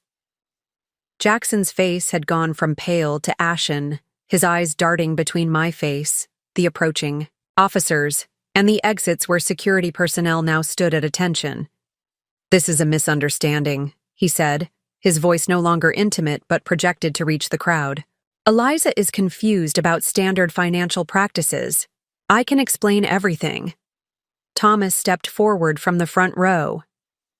The explanations can wait for court, Reed. The warrants have already been signed. Jackson's composure cracked further. He turned to me, dropping his voice so only I could hear. Why are you doing this? We could have discussed this privately. Do you have any idea what you've just done? I know exactly what I've done, I replied, keeping my voice steady. I've protected my father's legacy and the children who depend on the foundation. Something you were willing to destroy for your own profit. The district attorney reached the altar, flanked by the uniformed officers. Jackson James Reed, he announced formally. I have a warrant for your arrest on charges of embezzlement, wire fraud, and money laundering. Eleanor Reed pushed through the crowd, her face contorted with disbelief. This is preposterous. My son would never… She broke off as one of the board members, Harold Winters, thrust the evidence packet toward her. Look at this, Eleanor. Bank transfers authorized by Jackson to companies that don't exist. Offshore accounts in the Caymans under his control. It's all here. My mother had not moved from her seat in the front row. She sat perfectly still, her face frozen in an expression of stunned betrayal. Thomas had his arm around her shoulders, speaking quietly into her ear. Madeline had dropped into a chair, the evidence packet open on her lap, her face ashen as she scanned the documents. Jackson, she whispered, looking up at her brother with devastation in her eyes. Tell me this isn't true. For the first time, I saw genuine emotion cross Jackson's face. Not remorse for his actions, but fear at being caught and humiliated. His eyes hardened as he looked at me. You think you've won? He hissed. You have no idea what you've just done to yourself, to your reputation, to the foundation. Mr. Reed, one of the officers interrupted. Please place your hands behind your back. Jackson ignored him, focusing his fury on me. I loved you, Eliza. Despite everything else, that part was real. And this is how you repay that love? By destroying me in front of everyone? You weren't destroying me in front of anyone, I replied quietly. You were doing it in secret, while pretending to love me. Which is worse? The officer moved forward with handcuffs. Jackson finally seemed to register the reality of his situation. His eyes darted desperately around the conservatory, perhaps seeking some escape route or ally who might intervene. Finding none, he made one last attempt to control the narrative. This is a mistake, he announced loudly, addressing the stunned wedding guests. A terrible misunderstanding that will be cleared up quickly. Eliza is not well. Grief over her father has affected her judgment. The foundation's finances are completely in order, as any proper audit will show. The district attorney stepped forward. Save it for your arraignment, Mr. Reed. The judge has already reviewed the preliminary evidence and found it compelling enough to issue the warrants. As the officers moved to handcuff him, Jackson's carefully constructed facade finally collapsed completely. You'll regret this, he snarled at me, all pretense of affection gone. When this falls apart, when you're humiliated and alone, remember it was your choice. I watched in silence as they led him down the aisle, past the rows of shocked guests, their whispers rising like a tide behind him. The photographer, to his credit, had stopped taking pictures, his professional instincts finally overcome by the unprecedented situation. In the sudden vacuum left by Jackson's departure, I became acutely aware of 500 pairs of eyes fixed on me. The beautiful bride, standing alone at the altar, having just publicly accused and arranged the arrest of her groom. Diana appeared at my side, her presence steady and reassuring. You did it, she said quietly. It's over. But it wasn't over. It was just beginning. The questions, the scandal, the painful reconstruction of the foundation's finances and reputation. And my own heart, shattered but somehow still beating. Genevieve, ever the professional, took command of the chaotic situation. Ladies and gentlemen, she announced, her voice carrying through the conservatory. As you can see, the wedding will not be proceeding. The Blackwell family thanks you for your understanding during this difficult time and asks for privacy as they address this matter further. Security began discreetly guiding guests toward the exits. Most went willingly, eager to process what they had just witnessed, though I could see phones already out, no doubt spreading the news across social media platforms. By nightfall, every detail of Jackson Reed's spectacular downfall would be trending nationwide. Eleanor Reed remained frozen near the altar, her aristocratic features rigid with shock and humiliation. I approached her slowly, unsure of what to say but feeling some obligation to acknowledge her pain. "Eleanor, don't," she cut me off, her voice brittle. "Don't you dare pretend to be sorry for this spectacle." Her eyes, so like Jackson's, burned with hostility. "You could have handled this privately. Instead, you chose to destroy our family name in the most public way possible." Before I could respond, Madeline stepped between us, her face tear-stained but composed. "Mom, stop. This isn't Eliza's fault." "How can you say that?" Eleanor demanded. "She orchestrated this entire humiliation." Madeline shook her head, clutching the evidence packet. "Jackson orchestrated his own downfall. These documents, there's no mistake, Mom. He did this. He stole from sick children." Eleanor's face crumpled, the first crack in her perfect composure. "There must be some explanation, some mistake." "I wish there were," I said softly. "Believe me, I would give anything for this to be a mistake." Thomas joined us, his expression grim but resolved. "Mrs. Reed, a car is waiting to take you and Madeline home. I suggest you contact your family attorney immediately. This situation will move quickly now that the arrests have been made." "Arrests? Plural?" I asked, suddenly alert. Thomas nodded. "Rebecca Matthews was taken into custody at her apartment this morning, and Blake Thompson was arrested at the airport trying to board a flight to Buenos Aires." Jackson's accomplices. Of course he hadn't worked alone. Rebecca was the foundation's investment advisor, someone Jackson had brought in shortly after taking over the finances. Blake was a board member who had always supported Jackson's proposals without question. My mother finally approached, her movements slow and precise, as if she feared she might shatter with any sudden motion. Her eyes, so like my own, were filled with a pain I hadn't seen since my father's death. "All this time," she whispered, "he was stealing from Jonathan's legacy, using our family, using you." She reached out to touch my face, her fingers cool against my cheek. "How did you discover it?" "I overheard him," I said simply. 2 nights ago. He was on the phone in his office talking about the transfers, about how he'd targeted me from the beginning. "And you've been carrying this knowledge alone? Planning this?" The realization seemed to cause her physical pain. "Oh, Eliza." "Not alone," I corrected, glancing at Thomas. "I had help." My mother straightened her shoulders, something of her usual strength returning. "Well, it seems we have a great deal of work ahead of us." Diana approached, phone in hand. "The press is gathering outside the gardens. We need to decide how to handle this." Around us, the beautiful wedding decorations, the flowers, the ribbons, the candles yet to be lit, seemed to mock the devastation that had replaced celebration. My wedding day had become something else entirely. The day Jackson Reed's crimes were exposed, the day the Blackwell Foundation began its road to recovery, the day I chose truth over happiness. Or perhaps, though I couldn't yet see it, the first day of a different kind of freedom. The days following what the press dubbed the wedding that wasn't passed in a blur of legal meetings, damage control, and painful realizations.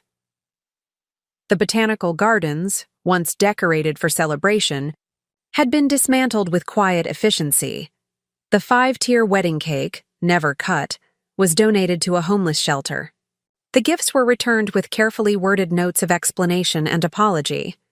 I moved out of the penthouse immediately, unable to bear the space where Jackson and I had built our life together, a life that had been largely fiction. Thomas insisted, I stay with him while I regrouped, and I gratefully accepted, finding comfort in the familiar patterns of my brother's household and the absence of memories there. 3 days after the non-wedding, I sat in the Foundation's main conference room, surrounded by board members, forensic accountants, and legal counsel. The preliminary assessment of the damage was sobering. 22 million confirmed missing, reported Howard Green, the senior forensic accountant. Possibly more that we haven't yet tracked. Mr. Reed was remarkably thorough in covering his tracks.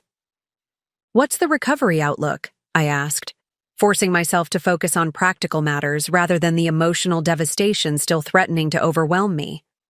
Marcus Chen, who hadn't left my side through the ordeal, consulted his notes. The offshore accounts have been frozen, but legal recovery is complicated. We're looking at months, possibly years of litigation. And the Foundation's operations in the meantime? This from Dr. Lillian Parker, one of our longest-serving board members. We've secured emergency funding to continue the most critical programs, Thomas answered. But some initiatives will need to be temporarily suspended while we rebuild our financial base.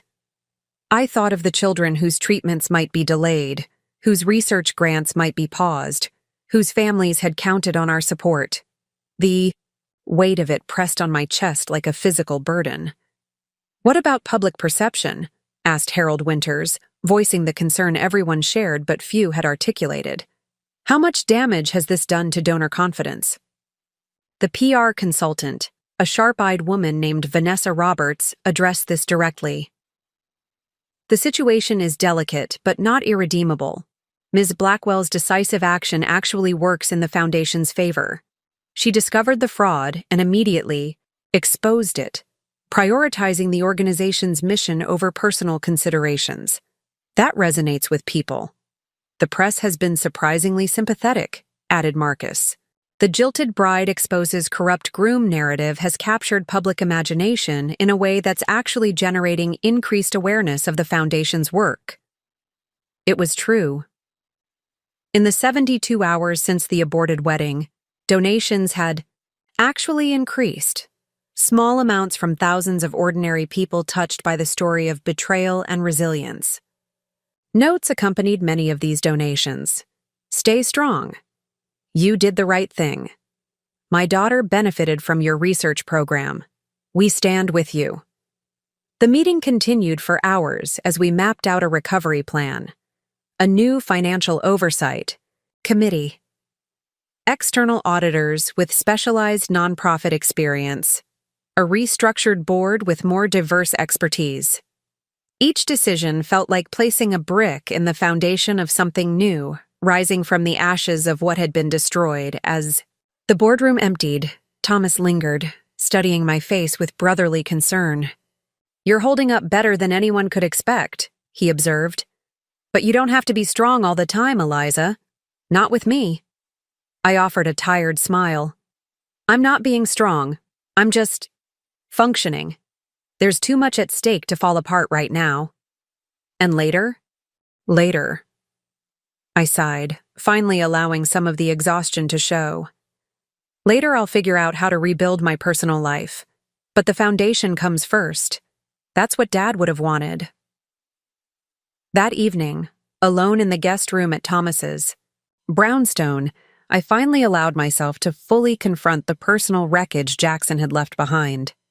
I opened my laptop and, against my better judgment, checked social media. The story was everywhere, with varying degrees of accuracy.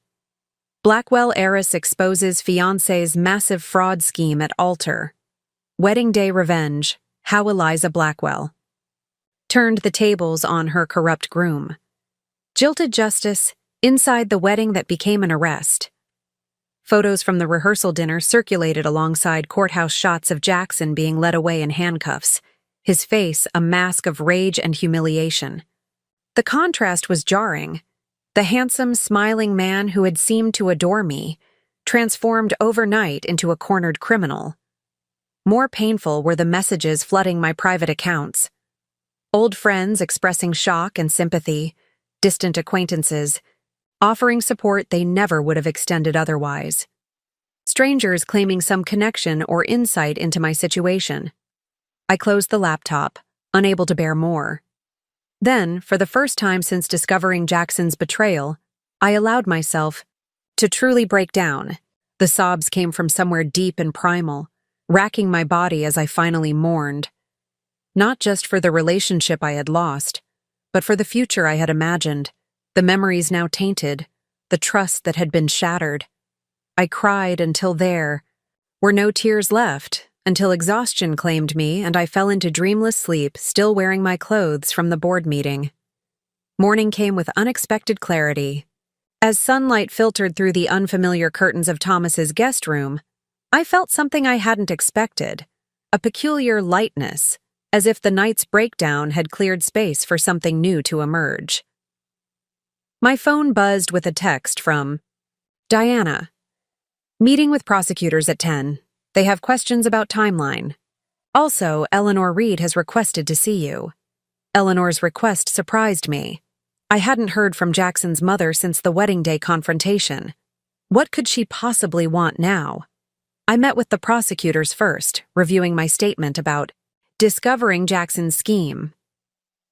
They were particularly interested in the recorded conversation from the brooch, which, while not explicitly incriminating, provided context that strengthened their case.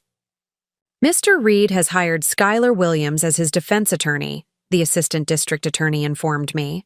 They'll fight hard, but with the evidence we've gathered, we're confident in securing a conviction. Skylar Williams was one of the most expensive criminal defense attorneys in the city. I wondered briefly how Jackson was paying for his services, then realized his mother would spare no expense to defend her son, regardless of his guilt. Meeting Eleanor felt like stepping back into the aftermath of the wedding day. We sat in the formal parlor of her Connecticut estate, the space so perfectly appointed it felt like a stage set rather than a home. "Thank you for coming," she said, her voice carefully controlled. "I realize you have no obligation to speak with me. I felt I owed you that much," I replied honestly. Eleanor studied me, her gaze clinical rather than hostile. "The evidence Diana Winters compiled? It's quite comprehensive, isn't it?" "Yes, there's no doubt about what Jackson did." She nodded, slowly. "I've seen it now, all of it. The transfers, the shell companies, the offshore accounts." A shuddering breath escaped her. "My son is a thief. He stole from sick children." The admission clearly cost her dearly.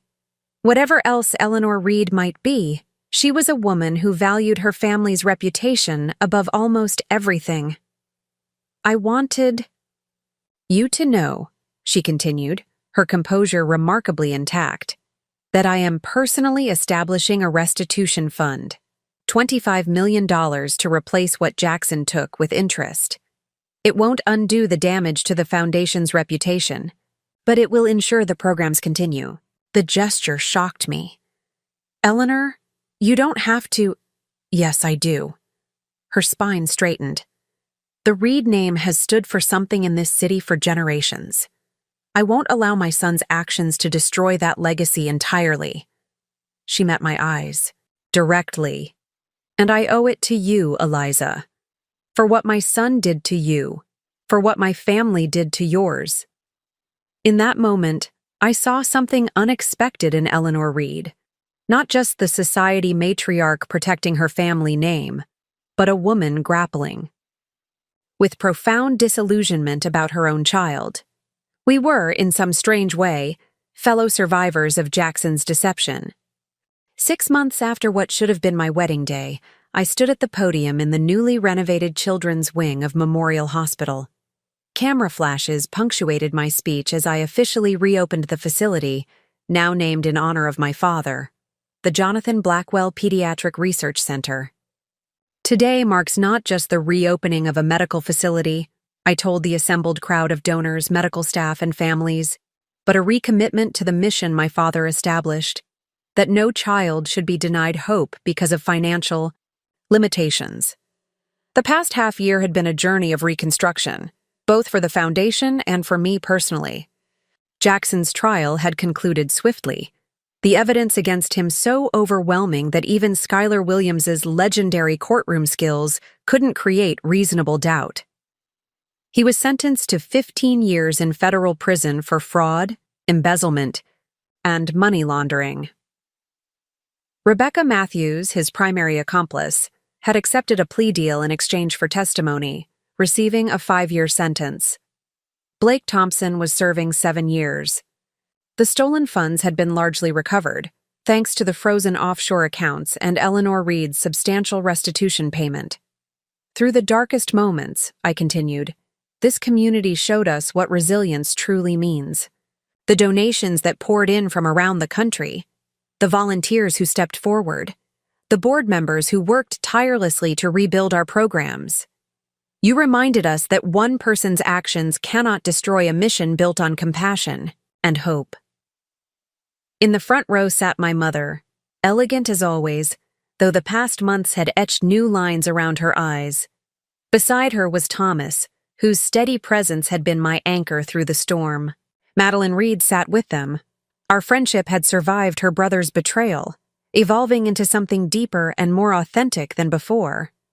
Eleanor had declined to attend, though her financial support continued. She had retreated from public life, focusing on her garden and her remaining family ties.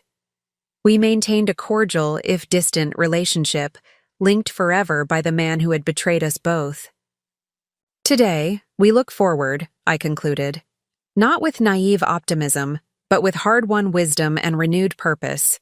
The Blackwell Foundation has emerged stronger, more transparent, and more committed than ever to serving children in need. As applause filled the atrium, I stepped away from the podium, greeting board members and donors with the practiced ease I'd developed over months of public appearances. The media still followed the story with interest, though the sensational headlines had gradually given way to more substantive coverage of the Foundation's reforms and renewed mission. Later that evening, alone in my new apartment overlooking the river, I reflected on the transformation of the past 6 months.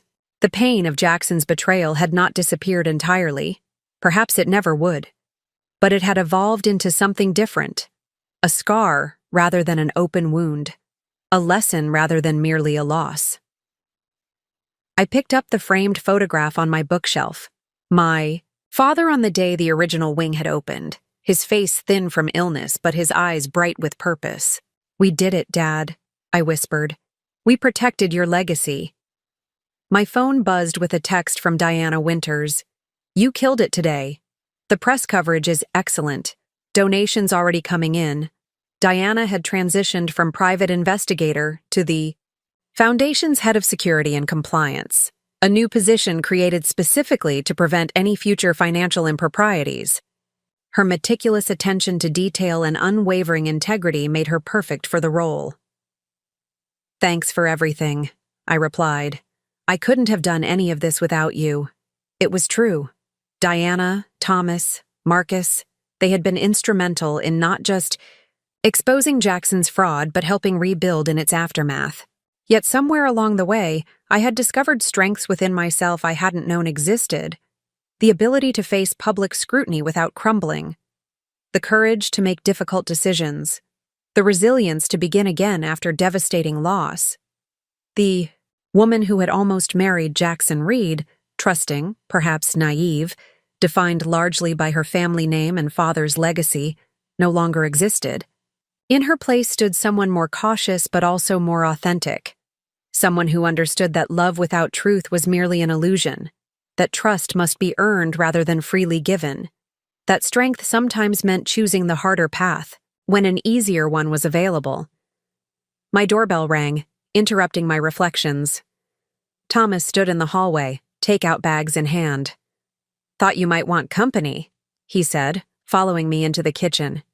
"It's been a big day." "A good day," I corrected, getting plates from the cabinet. The first truly good one in a long time. We settled at the dining table, the city lights twinkling through the windows as we shared Thai food and conversation about the Foundation's newest initiatives. "You know," Thomas said thoughtfully, watching me over his wine glass, "when all this first happened, I was worried about you. Not just about the immediate crisis, but about what it would do to you in the long run. You thought I'd never trust anyone again, I guessed. He nodded. Or that you'd retreat completely, build walls so high no one could reach you. I considered this. There had certainly been moments, especially in the immediate aftermath, when that seemed the safest option. To protect myself by isolating, to avoid vulnerability by avoiding connection altogether. I thought about it, I admitted. But eventually I realized that would mean Jackson won, that his betrayal would define the rest of my life. I twirled, noodles around my fork. I refused to give him that power. So what comes next for Eliza Blackwell? Thomas asked. Now that the foundation is back on solid ground? It was a question I'd been asking myself recently. The foundation would always be part of my life, but perhaps not its entirety. The crisis had forced me to develop new skills, to step into leadership in ways I hadn't anticipated. There were other opportunities emerging, speaking engagements, about organizational ethics, consulting on nonprofit governance, even a potential book deal. I'm not entirely sure, I answered honestly. But I know it will be something meaningful, something that uses everything I've learned, not just about financial oversight, but about human nature, about how the people we trust most can sometimes be the ones who betray us, and how strength often comes from our deepest wounds. Thomas raised his glass in a toast. To whatever comes next, then. As we clinked glasses, my mind drifted briefly. To Jackson, confined now to a prison cell instead of the corner office he'd once commanded. I wondered if he ever thought about what might have been if he'd chosen differently. If he'd actually loved me as he had pretended to. If he'd embraced the legitimate opportunities the foundation offered rather than stealing from it. But his choices weren't my burden to carry. My responsibility was to the path ahead, a path transformed by betrayal, but not defined by it. The truth that had nearly destroyed me had ultimately set me free. Free from illusion. Free from a marriage built on deception. Free to become someone, stronger than I had imagined possible. Jackson had once seen me as the perfect mark, trusting, vulnerable, an easy target for his elaborate con. In the end, that assessment had proven to be his greatest miscalculation. Because beneath the trust and vulnerability lay a core of resilience he had never recognized, a strength that emerged precisely when it was most needed. Some people are broken by betrayal. Others are remade by it. I had chosen the latter path. Not because it was easier, but because it was the only one that honored the truth, with all its pain and all its power. Up next, you've got 2 more standout stories right on your screen. If this one hit the mark, you won't want to pass these up. Just click and check them out. And don't forget to subscribe and turn on the notification bell so you don't miss any upload from us.